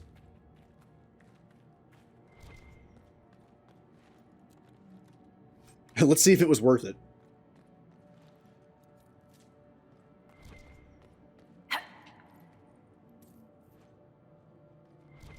So far, not. I was thinking that maybe I get an extra rune in here, but again, I already have them all. So, there was probably... I only did this to get it out of my journal. Yeah, there's not going to be much in here. Although... we still have another rune to look in. Oh, it's one of the Solus things. Great. Now I gotta go get Solus. Well, let's go get Solus. I'm not sure if there's a horn here. Might have to go back to camp and then come back here. Yeah, it's just fast travel. Now, the last time I activated one of these things with Solus in the party, it didn't say he liked it. But I think that might have been one of the glitchy things where you do get approval, but he just doesn't, it doesn't say anything. Although the last time I think it was just delayed. Cassandra, Solus, and Sarah again. Inquisitor, if you have a moment. And back down here.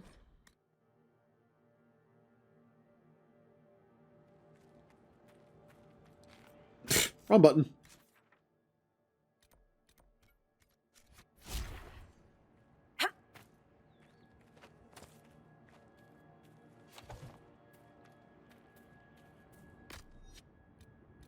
Oh, that's a way to... So wait a minute. If I break open a bunch of elven graves and find the key and give them the key, are they like, oh, now I understand why you defiled the graves of our ancestors. It's fine now. Thing is, though, that mission's done, so it doesn't matter.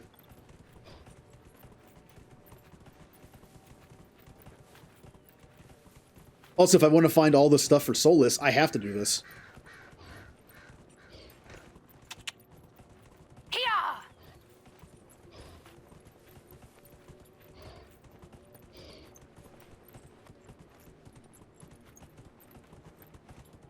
I just wish I could tell him, like, hey, I'm trying to get into this place over here, but I don't want to break open a bunch of your graves. Can you, like, discreetly go through them since they're your people and, like, find the key pieces, maybe? And, you know, it's just so I don't have to do it.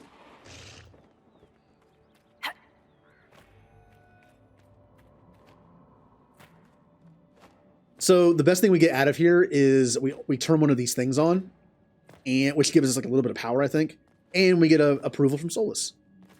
Which is actually not that great, because Solus kind of likes us. We have magic stuff. Anytime you ask him a question, you get approval. He likes an inquisitive mind. Curious mind. Never mind, I thought it was one of the things. It's just a loot. It's just a loot thing.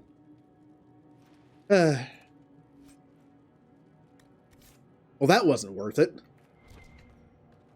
From a distance, it looked like one of those things. Well, I need it for that, then.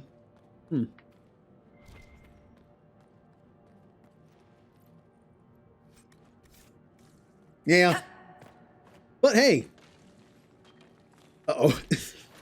Uh-oh. I made the zombies angry.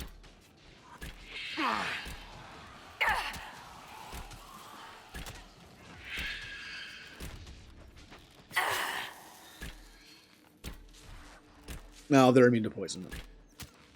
Everyone's immune to poison right now.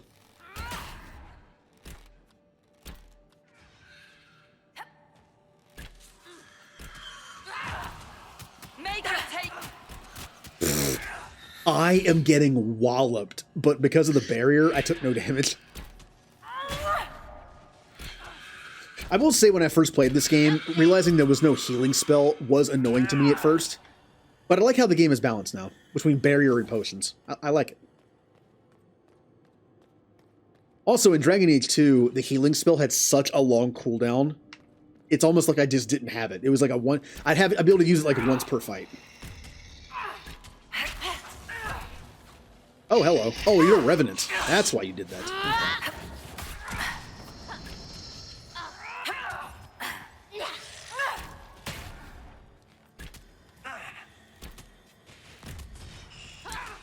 Unfortunately, my poison is not useful in this fight.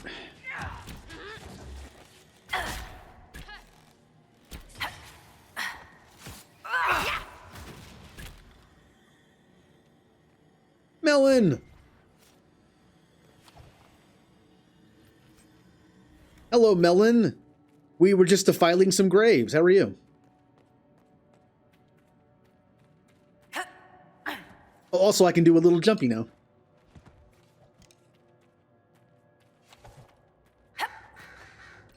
Now that looked to be a pretty good belt. What belt do I have on right now? Focus, range defense. Well, that seems a little better. I think it was a 20% range defense. Not bad. You're packing for a trip. Not nearly as interesting as grave defiling. Yeah. Also, if I talk to him, will he be like, you defiled our ancestors' corpses and took all their stuff? Like, yeah, but I already gained all your favor, so what are you going to do? He's just like, well, you have a point. The bar is full. The mission is complete. If I may share something else with you, there are strange glyphs inscribed in the stones of this place, revealed only with Veilfire, although they are elven in origin. I cannot make out their purpose. Perhaps they will mean something to you. Dareth Shiral Dalen. No, he doesn't care. All right.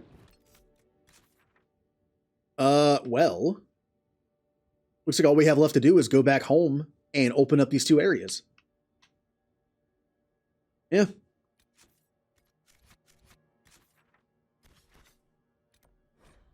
I'm going to open up those two areas. I'm going to open up the area on the Storm Coast. And then I'm going to craft a new bow and new armor for my character. Just my character. I think I have enough tier 2 materials to have a few options of color. And then we'll finish up where we just were, and then we'll go and finish up Storm Coast in that one area. I'll bring Varric, because there's Red Templar stuff there. The Undercroft. I can't teleport over there, can I?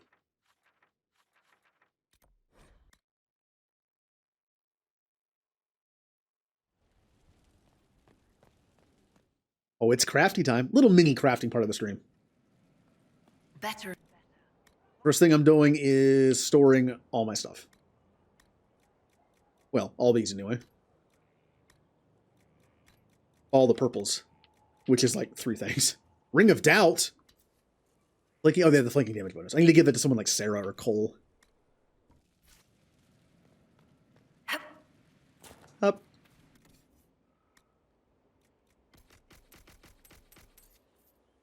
I'm just gonna get rid of this. It's outdated.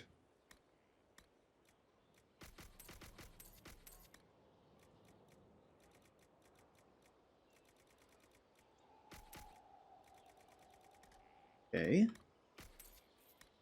Yay. Serve the Lord who loaded his catapults Okay. with anvils. Let's craft some armor first.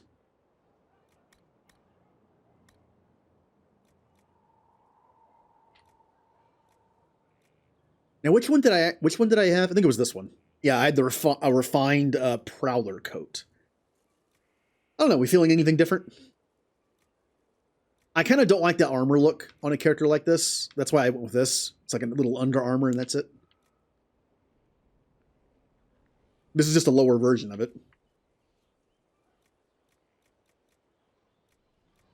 And these are way too bulky, and I don't really like... This is technically better, but I don't really like it that much. Yeah, I'll just go with the regular one. But this one will be better. Oh yeah, the masterwork thing. I forgot about this. You can put a masterwork in, which has to be a fade touched, I believe. Yep. And it'll give you extra stuff. Like critical crafting chance.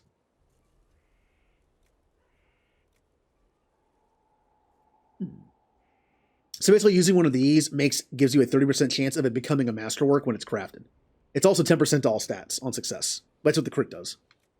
Or 10% chance to heal for half health. Deal 50% of damage taken over 10 seconds. Heal. Increase maximum stamina by 10. 10 damage bonus of not being hit for 5 seconds. Increase maximum stamina. 40% chance of masterwork. This is some good stuff. I'm not going to waste it on this. I'll save it for tier 3 stuff later. Question is, do I have enough tier 2 materials to make something? I don't. I still don't. Nope. All I have is tier 1. Oh. Well, how about a bow?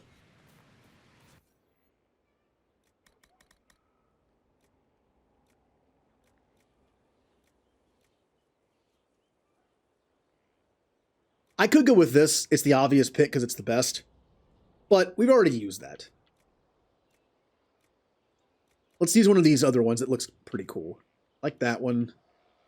Very pointy.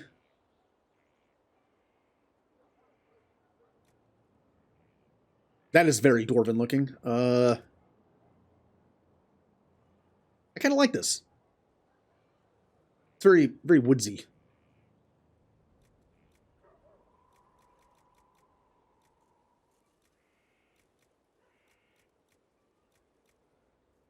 Kind of like this one too. Yeah, I think it kind of matches. Now this we might actually, yeah, this we have enough tier 2. We have Bloodstone. What else do we have? Obsidian. Oh yeah, we have several options here. Notice how it isn't affecting what the bow looks like. So we can just pick whatever we have the most of. Which is probably Obsidian. This does change that part. What tier 2 do we have?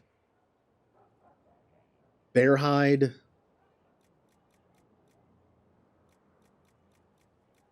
Great bear hide. I actually have a tier 3. Let's not waste this on something I'm only putting mostly tier 2 in. Alright, so our options are... Well, bear hide. There you go. Crit chance is good. In fact, my build is going to be a crit build, so... And I'll do bear hide again. Although I feel like I'm wasting it, but that's fine. This will be our bow for a while.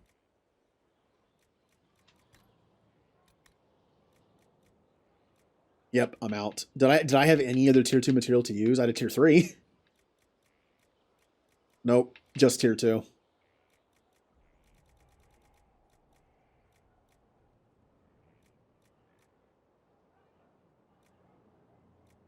I could go all out and use these.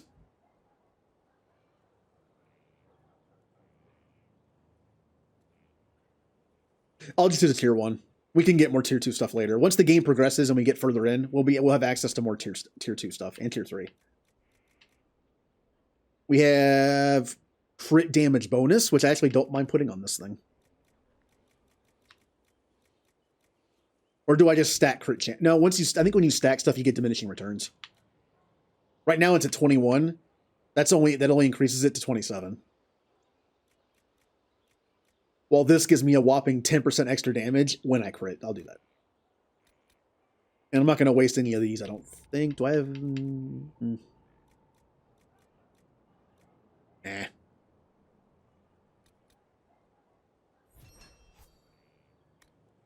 Now, I didn't name my previous bow. Should I name this one? I need to give it one of my bad names. What would my character name their own bow? I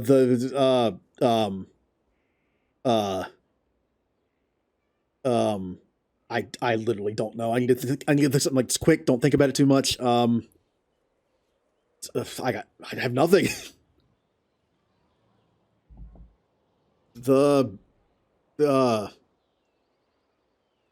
Wow.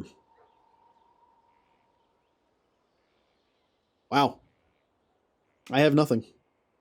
I got nothing.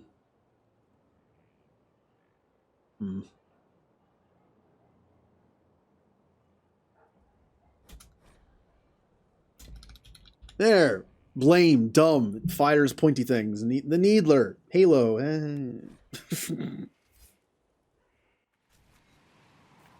Huzzah! Now, can this one actually take parts, like unlike the other one?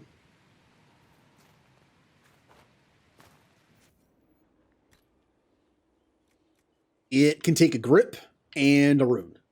So I need to make one grip.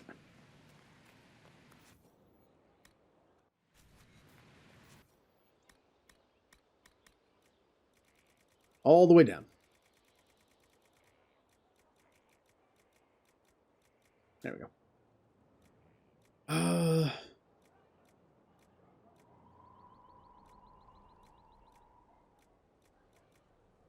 Yeah, let's go with this one. Armor Pen, stagger on hit. So armor pen, that's tier 2 armor pen. Stagger on being hit. Just straight up attack. Guard damage bonus.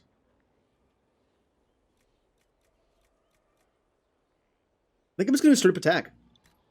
Just a nice straight attack buff. Now, once again, we're in the leather, which I don't have enough tier 2 to make anything else. But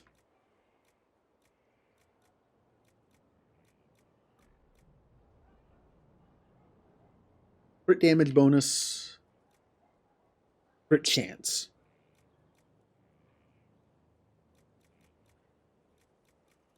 I will do a crit chance.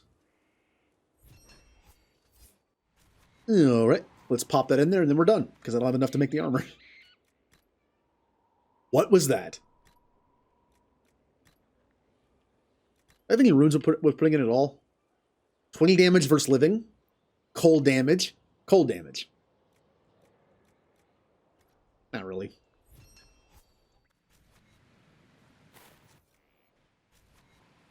Hooray!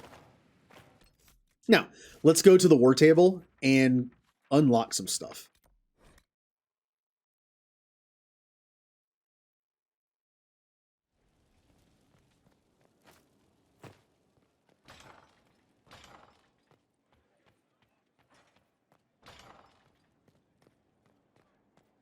Actually, I'm going to go ahead and end the recording for YouTube here. I completely forgot to do it at the halfway point, which would have been about half an hour ago. That's okay, though. This will be a little bit longer episode on YouTube than the other one is. So I'll end the video for YouTube here. When we come back, we'll just unlock those areas and go back to where we were and finish that up. And then maybe go somewhere new. Yeah, thank you for watching, and I'll see everyone later.